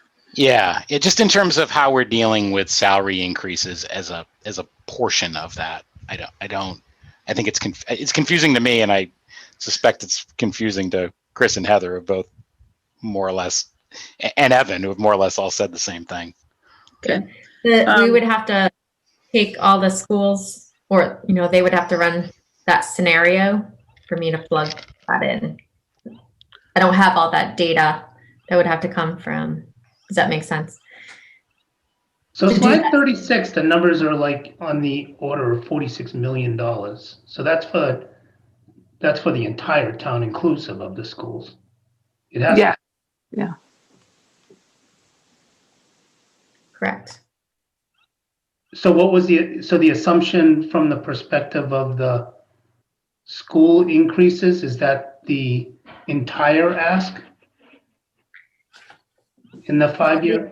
So slide 36, the top grid reflects the long-term staffing plan of the school, added into all the previous assumptions that I talked about in the whole forecast, which includes, for the school, includes their base plus 2.5%, and on top of that, the long-term staffing plan.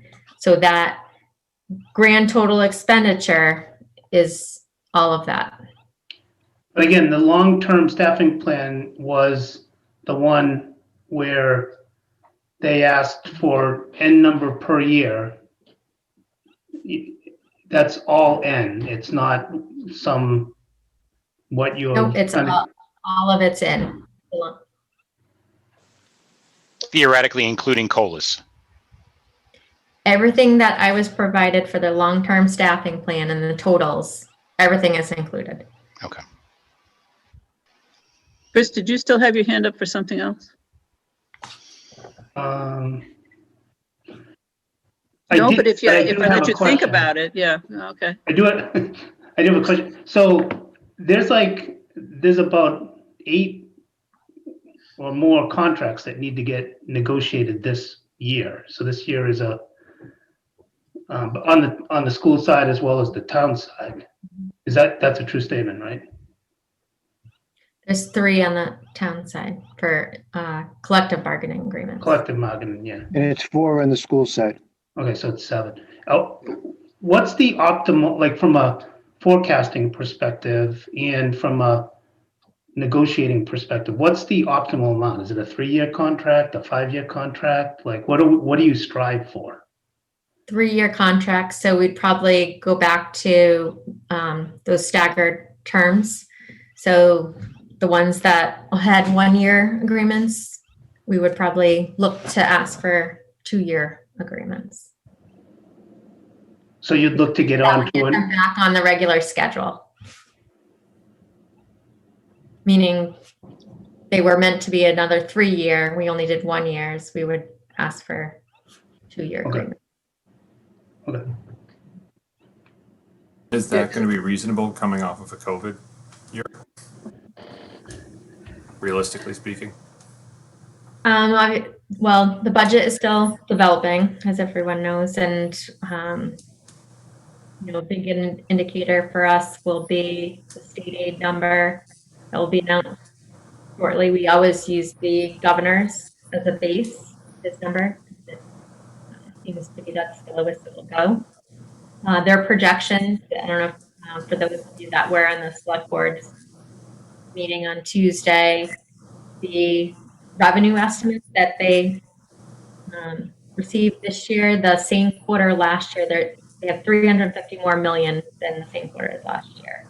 Their state revenues. So as they said, they're cautiously optimistic. But I can't understand how that is, but I'm glad to hear it. I don't understand either. Our revenues, Karen And the treasurer collector, they've been closely monitoring our receipts, and we're trending higher this same time period than last year. There's certain sectors that have been doing very, very well through all of this. Banner year. And you wouldn't expect it, but they are having banner years. So it didn't surprise me to hear that. I'm in one of those sectors though, but I got to tell you, I'm not quite sure how the state DOR is getting its piece in, because the employees aren't, so there's the businesses are definitely, there's business profits certainly that were going into quarterlies and that kind of thing, but I don't know. I find it really difficult to get my head around. Yeah, the old adage of Taxachusetts. Yeah. Well, I'm glad to hear it this year. Okay, any other questions for Heather on the, Jay, I don't think I got to you. Do you have any questions on anything that came up? No? Okay. Dave? Not right Nothing? now. Okay.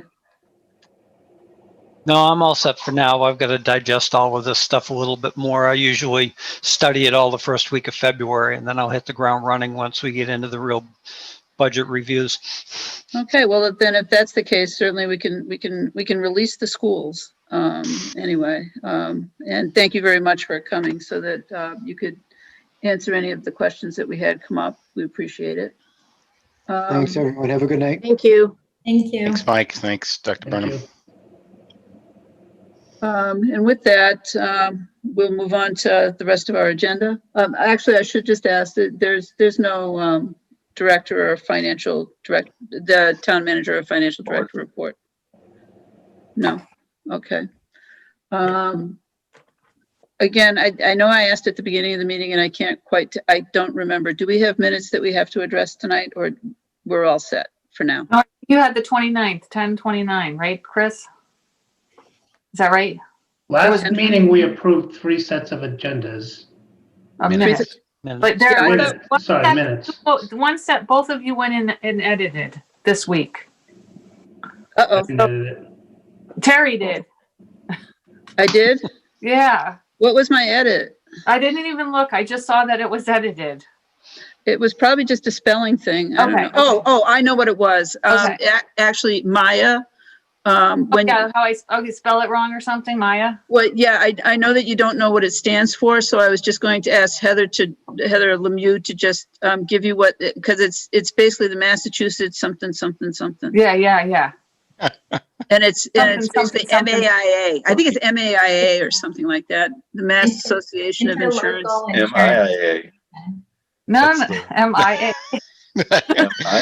That's sports. Sports, high school sports. I know what that is. Institutional. Yeah, I think so. I think that was it? probably my change.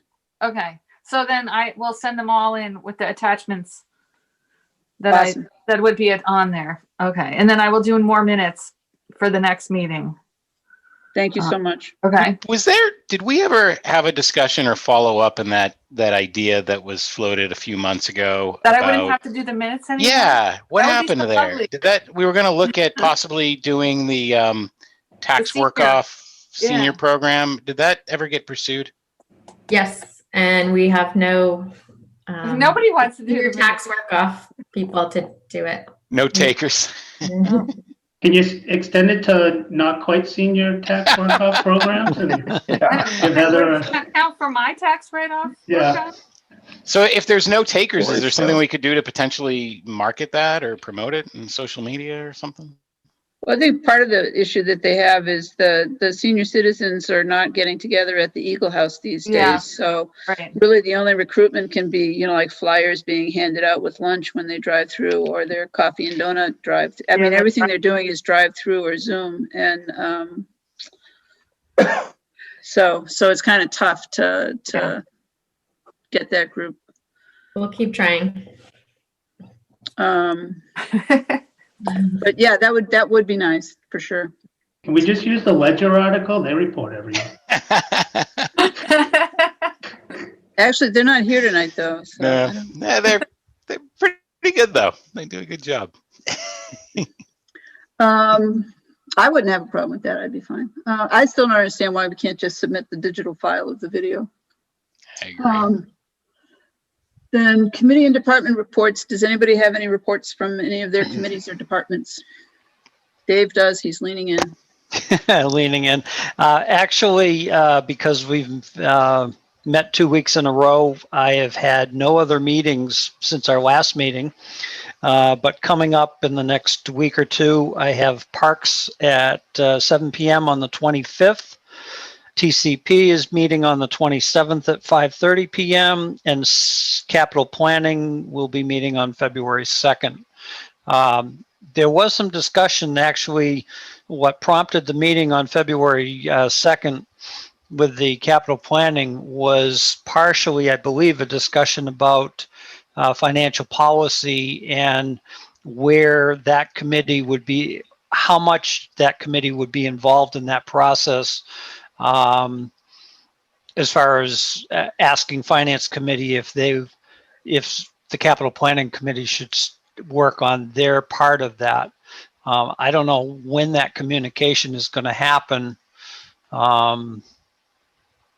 between our chair and finance committee as to how that's going to work out, unless it's intended to be after February 2nd. Yeah, that I don't know. But I think basically I think the capital planning committee should probably discuss what it is that you guys think would make sense for you guys before presenting it to the finance committee for recommendation to the board of selectmen. Yeah, well, part of the discussion was that more or less the actual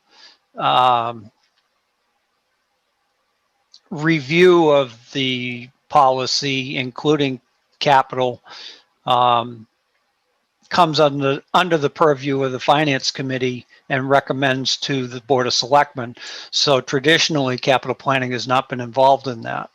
But there was some discussion as to whether this committee would like us to make a recommendation to you, which you could use when you make the recommendations to the board of selectmen. I guess Heather, did I get that right? Because you were there. So many things going on these days. Yeah, no, I mean, that makes a lot of sense to me that we get some sense of what it is that the capital planning committee is looking for, since the capital planning committee is the one that's hearing the discussions and trying to prioritize based on whatever it is that they're trying to prioritize. So I think, I mean, to me, it would make sense. I don't know if anybody disagrees. I don't know how valuable it would be to try to pull a whole bunch of people together to work on that. I don't think it makes sense for us to work on it independent of the capital planning committee.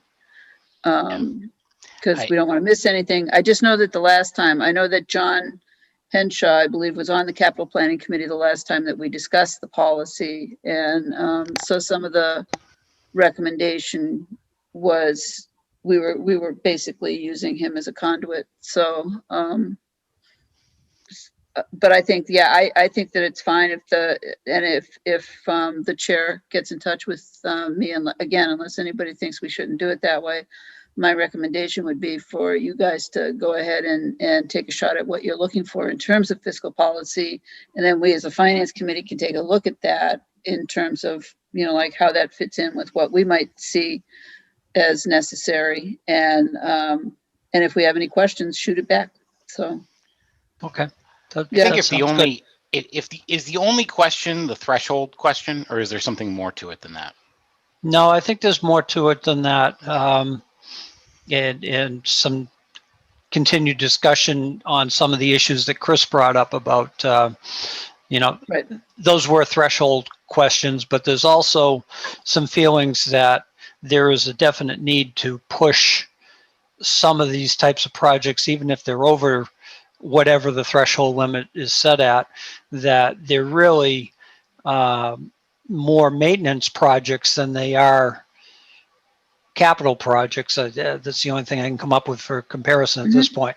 It's like painting the inside of the senior center.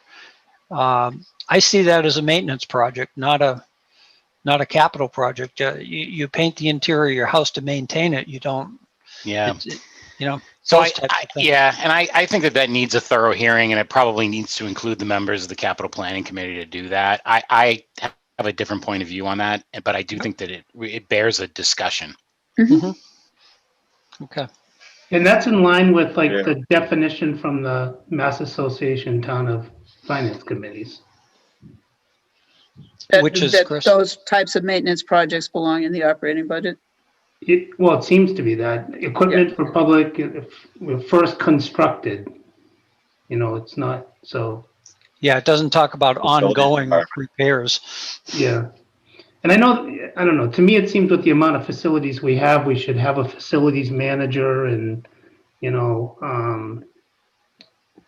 they should have a lot of flexibility in that, because I think the flexibility granted to them would lead towards not having to do these major repairs, because minor issues wouldn't become major issues. Right.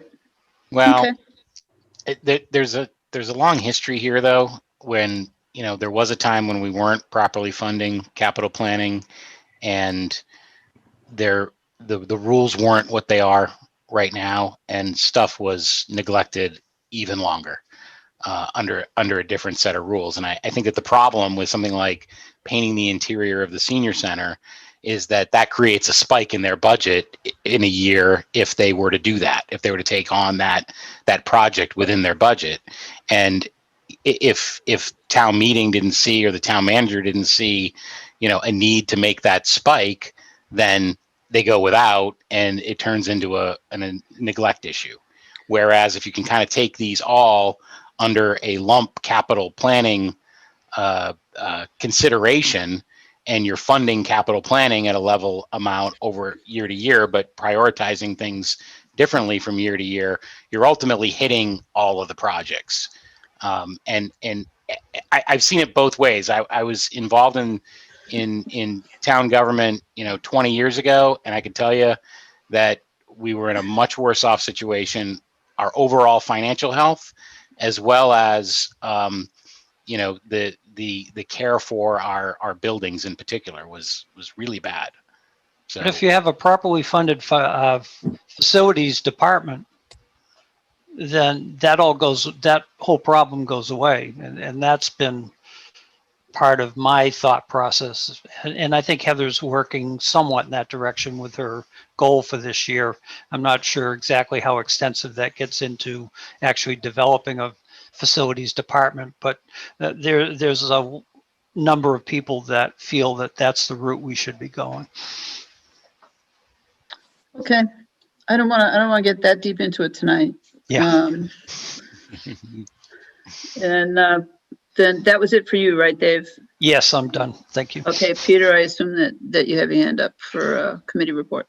yeah, school committee met last night. Some of this was already briefed, and I don't want to belabor the point, but and a few of you were on, I saw your names on Zoom. So if you haven't had a chance to watch the superintendent's budget presentation, I would encourage you to do so. And obviously she'll come and present it to us in the March timeframe when they've done some more work on it. There was also a presentation around the transition that the school department is going to what I was calling live streaming at our last meeting. I believe now the appropriate term is synchronous instruction. But that is obviously a gigantic focus and a gigantic transition that the school department is making again. So as if hybrid learning wasn't a big enough thing in the fall, now they're doing synchronous learning, and it's a major change that will likely last for the remainder of the school year. And it's actually one of the things that's initiating a lot of discussion around how much the cost of internet is, and the whole notion of which streaming. is a whole other can of worms that I'm not sure is appropriate for this committee, but somebody needs to address. Yeah. Anything else from anybody else on the committee? I know, actually I should, Evan, you being I'm going to put you on the spot a little bit. I know that you're asking in terms of things to be working on in terms of prepping for the budget season. And really I figured it might be a good chance to find out what, because it occurred to me that really this is also Heather and Chris's first time through for the whole budget process. And I guess I don't know. One of the things that we had talked about a long time ago was potentially having meetings between the meetings, which we didn't end up doing. But part of what happens during the budget process is you're going to have a lot of stuff to read. But the other thing is it's a lot of historical documentation, and I don't know how helpful it would be. I could try to upload like 5-year forecasts from 10 years ago so you could see what that might have looked like, or where we, like where we've been coming along. Or I guess my question to folks is there anything in particular that you think might help you as we go through the process of hearing from the different departments on the budget to the point of the public hearing night and making recommendations? And I know that we could wait and discuss this next week, because I know that you folks said that you would like another meeting next week, since that's our regularly scheduled time. And we could work some of that out, and maybe it's just time to think in terms of what you would like. But I guess, Evan, if you could just speak a little bit about, like where your questions were coming from. Sure. So honestly, most of them were answered tonight in the presentation that Heather gave. I was just sort of not really understanding where the whole process kind of kicked off and what the whole budget season process really incorporated. But going through that presentation both of those presentations were really helpful, because it sort of at least laid the foundation and the groundwork for it to move forward and then start moving into other committees and whatnot. And my understanding, if I'm not, and correct me if I'm wrong, is that the end goal here is that the Finance Committee then makes recommendations onto the overall town budget or on individual portions of the budget. Is that correct? For town meeting? Well, actually, what happens is we go through at town meeting. You've attended town meeting, yes? I did. I was in the fall one. Okay. All right. So basically, I only asked because basically when we go through the warrants, the first 5 or 7 warrants are all related to budget items and different pieces of the budget. So there's a recommendation on the budget as a whole. There's a recommendation on the capital plan. There's a recommendation on revolving funds. There's a recommendation on several different things moving through. The other thing is that we then have to go through the process of hearing on other warrant articles that may come up. And we're not anticipating any, are we, Heather? And basically, if there's a monetary, like, we have to determine whether there's a reason why we would or would not make a recommendation on a warrant article, or we would recommend for or against a warrant article. And basically, the other job we have, and actually I would encourage you through the whole process is, like, I know that, I mean, I'm trying to remember my first year going through it, and I don't really remember it very well at all anymore. But because it was a whirl. And I think it's also sometimes uncomfortable asking questions because you feel like, I should know this. But I know that I went through a period where I wasn't asking questions because I knew the answers. But then my job is also to make sure that, and all of our jobs is to make sure that citizens and members of town meeting are also appropriately informed to be able to make a decision about how they would vote. So mostly I just encourage, like, if you're not sure about something, chances are very good that, like, a lot of your neighbors aren't sure about that either. So really the point is to ask enough questions to be able to make a recommendation, feel comfortable making a recommendation, and also let people who are paying attention to the process all the way through have a better understanding of what's being requested and what makes sense. So. Okay.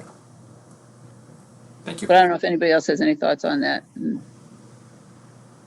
And you don't. Okay, so you're all ready to go. So that's fine. So next week, we can do a meeting. I have no idea what to put down for the agenda. Anybody have one? I do think, and it's probably too late to ask, but you know, I think given some of the things that we saw tonight, particularly around the threshold for debt spending, you know, we haven't had the financial consultants in here. I don't recall the last time they met with the Board of Selectmen to discuss perhaps the audit or that kind of thing. But I'm wondering if, you know, it may be appropriate to say, okay, let's look at two big numbers, made up numbers for TC Passios and Turkey Hill. Put one in 2022, put one in 2026 or 27. Are we being realistic or not here in terms of our capacity? I don't, yeah, I mean, I don't know if it makes sense to, you're talking about trying to bring them in for next week? I mean, it's probably too late, as I said, but I do think that that's It's we need to also have before we have the number for TCP, because basically. Well, we should have it in 5 days. We should have a number. Was it in 5 days? I thought it was, okay, so I thought I heard the 29th. February. And the 26th. 26th, okay. So And the certainly we- TCP committee will have had that presentation on the 27th, and then whatever's available I can bring on the 28th for information. I think it might be too short a time frame to provide Yeah, that. yeah, that's what I was thinking. That's why I said information that is available at that point.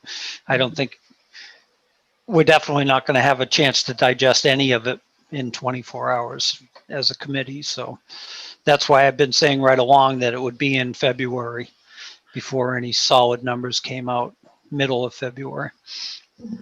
I know. Well, I'm sorry, go ahead, Heather.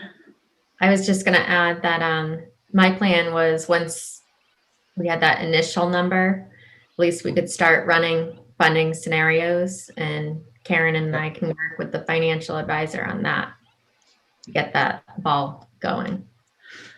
Right, and if you want any kind of a public, like an opportunity to share that information, and if the advisor is available at the time, but there is the night that we do the debt discussion typically is a slow night in terms of.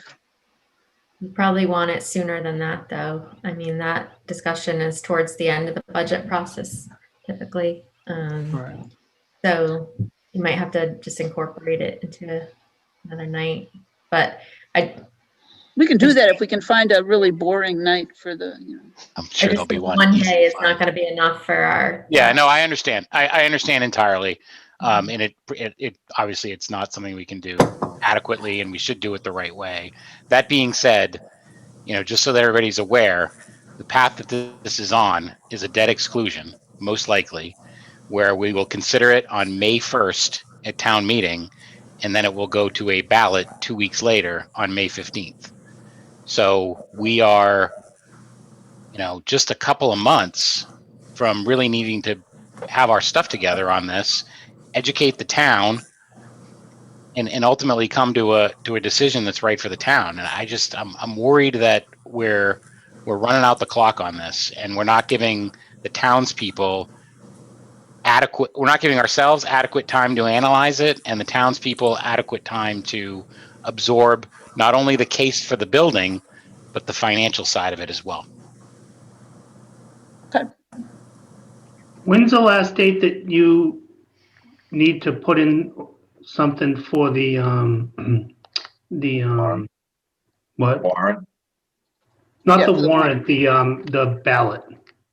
So it would be by the end of February that the board would have to vote on the debt exclusion wording for it By the end to, of for it to February. get printed. In It's booklet. such a Does short it have amount to of have a time. number in it?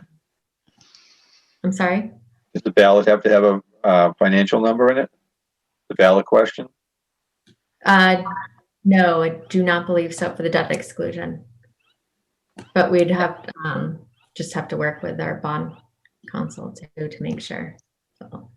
Right, because basically the number would have to be available for the warrant, but not, or certainly the town meeting, but But the number doesn't have to be available for the ballot, no. Right, but I'm just guessing that they would want to have a, good idea of what that number is when they take that vote. Oh, absolutely, and that's why basically so it's voted, the ballot is 2 weeks after 1 week after town meeting, 2 weeks after town meeting? 2 weeks after town meeting, yeah. Okay, in a town meeting, the number would be shared, yeah. The big issue is that the anything that's going on the ballot has to also be printed in the warrant. Mhm. So that's why that deadline for voting on the article is relatively early in the process. Yeah, I would be pretty against going in with a TBD number for the warrant and the ballot. Yeah, I don't think you can for the warrant. There's got to be a number in it. Okay. Just And we know a that- I know that- curiosity question on the 28th. Is it when are the names that go on the ballot, when do those usually get done? That's the end of February or March? So That's March or April, isn't it? Yeah. March. Middle of Or the- March? Yeah, that's I believe it's on the budget calendars. The caucus date is March 8th, the tentative date. Are we going to be able to have caucus this year? God, I hope so. I'm sure Chris does too. No, Good question. Yeah, we can take down the Lunenburg town offices and Yeah. whatever the town election. His claim to fame. You can't give that up. Yeah. It really is.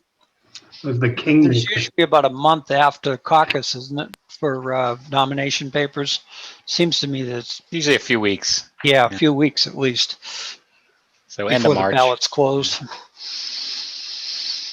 Yeah, no, that I gotta say that was pretty efficient for so many write-in candidates for so many offices. Unprecedented. It was great. Yeah, you did great, Why Chris. I'm here. One-time service. Imagine if we did that for president. Probably worked better. We'd have no idea who we're voting for. I'm sure town clerk didn't think the same. I don't know. Dave McDonald would just be standing outside of every handing out the sheet. All right. So if you have any ideas for the agenda for next Thursday, email me before Monday and I'll get that posted on Monday. Terry, could we put a placeholder in for a brief policy discussion as, assuming something comes out of the, oh no, I'm sorry. Wrong week. Never mind. Okay. It'll be in early February. Okay. Again, just email me and I'll try to get that up. And otherwise, it'll just be a very, hi, how you doing? Do you have any questions about what you saw during the 5-year forecast that you need more information on? And then we'll just, I think at that point, will we have the departments scheduled? Yes, actually, I sent out those tentative dates to all the departments, and Okay. I've heard back from everyone. So I have a tentative schedule that I'll forward on to the committee. So on that topic, I know Peter had raised a question last week about the School. timing of the school committee. Yeah, and it came up at the school committee meeting last night as well. Okay, so I spoke with the superintendent. Also, Ms. Archambault had contacted me as well.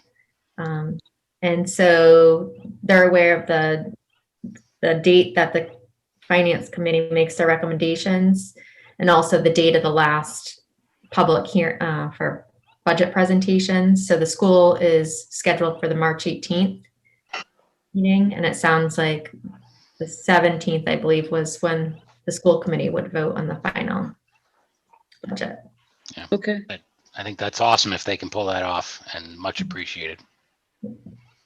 Yeah, so I will go back though. I'm still requesting 48 hours of review of stuff. So Well, we'll have the budget Chris. I mean, the school budget already exists and will be modified, I'm sure, 3 or 4 times between now and March 17th. But the school committee will vote on it ideally the day before, which, by the way, historically has never happened to my knowledge, or it's very rare. So Yeah, it has happened in years. Probably Heather can speak to that when she was on the committee. But I remember them voting a little earlier, right, Heather? Yeah, there were times that we voted earlier. The Okay. process didn't take as long. okay, good to know. Yeah, but recently it's been really tight. Yeah, well, last year was a disaster, obviously. Well, last year, for but obvious even the year reasons, but before, yeah, I think it's really tight. Yeah. Yeah. No, the year before it definitely did not happen. It was Right. in burst. Right, and the other thing that happens is, like basically we'll get the, like Monty Tech assessment isn't finalized until sometime in March as well. Or not finalized, but basically I do have an update on that. I don't think I had shared yet because it's new. I had reached out to the school business manager at Monty Tech to see if there was any indication. And I asked about the enrollment. And right now it's 1 above last year's number. So hopefully that's a good indication. I mean, obviously there's a lot of things that come into play with the assessment figure, but the enrollment jump that we saw last year in the foundation was significantly more. Mm-hmm. That's what, so we just won't recommend approval for anything that they come to us with that involves adding space for new programs. No. This is a juggernaut. They just need some more state funding. That's the problem. Yeah, I know. They do some really great stuff over there. All right. So February 11th, we'll have the initial budget presentation. And so that means that you'll have a week off between the 28th and the 11th. So again, get back to me with that. Does anybody have a public comment? No public comment from anybody on the committee? No public comment from anybody in the public? No public? I have one more announcement that I meant to Okay. beginning of the meeting, just same one I gave again at the select board meeting, is that there's the water district is having a special meeting on Wednesday, January 27th, 2021 at 6 p.m. for them to vote on an expansion of the district to encompass the entire land area of the O'Brien homes on Howard Street. And the current water district boundary runs parallel with Howard with a distance of 500 feet from the center line of the road. And the vote is to expand the boundary for this property and a few of the individual lots along the road to have a boundary not split through the property line. So the update on that. All right, and that was, I'm sorry, go ahead, Jay. Is that being held at the water district or is that on Zoom? The email I got didn't have a location, but I'm sure it's up on their website. The notice circulating on Facebook says that it will be at the new office on Mass Ave. That's what I thought. Yep, in person. Okay. Just a very quick comment on that. There's going to be some interesting ramifications if a water main gets extended all the way up to that property, because it's going to affect all the properties between Chase Road and up there on Howard Street. Well, it'd be nice to have town water down to the DPW. Yeah, it has ramifications for development down past the DPW also. So Yeah. Oh, wait a minute. So is this anywhere near where we could put like an Olympic-sized swimming pool in at the new recreation spot on the Saliba property south of the? This is for when Terry wins the Mega Millions and makes big donations to the town. It would definitely require the Mega Millions. Okay, so not to stretch this out any longer and make it any more painful. If nobody else has anything to add, I'll take a motion to adjourn. Make a motion to adjourn. Do I have a second? Jay, okay, I had Jay on the second. Chris made the motion. All in favor, Heather, Yes. Chris, Aye. Jay, Aye. Dave, I'm Evan, Aye. Peter, Aye. and Night. I for myself. I know. Good night. Okay, don't forget, look for Heather's. One more. Thank you. Okay, Hey. have a good night. Good night.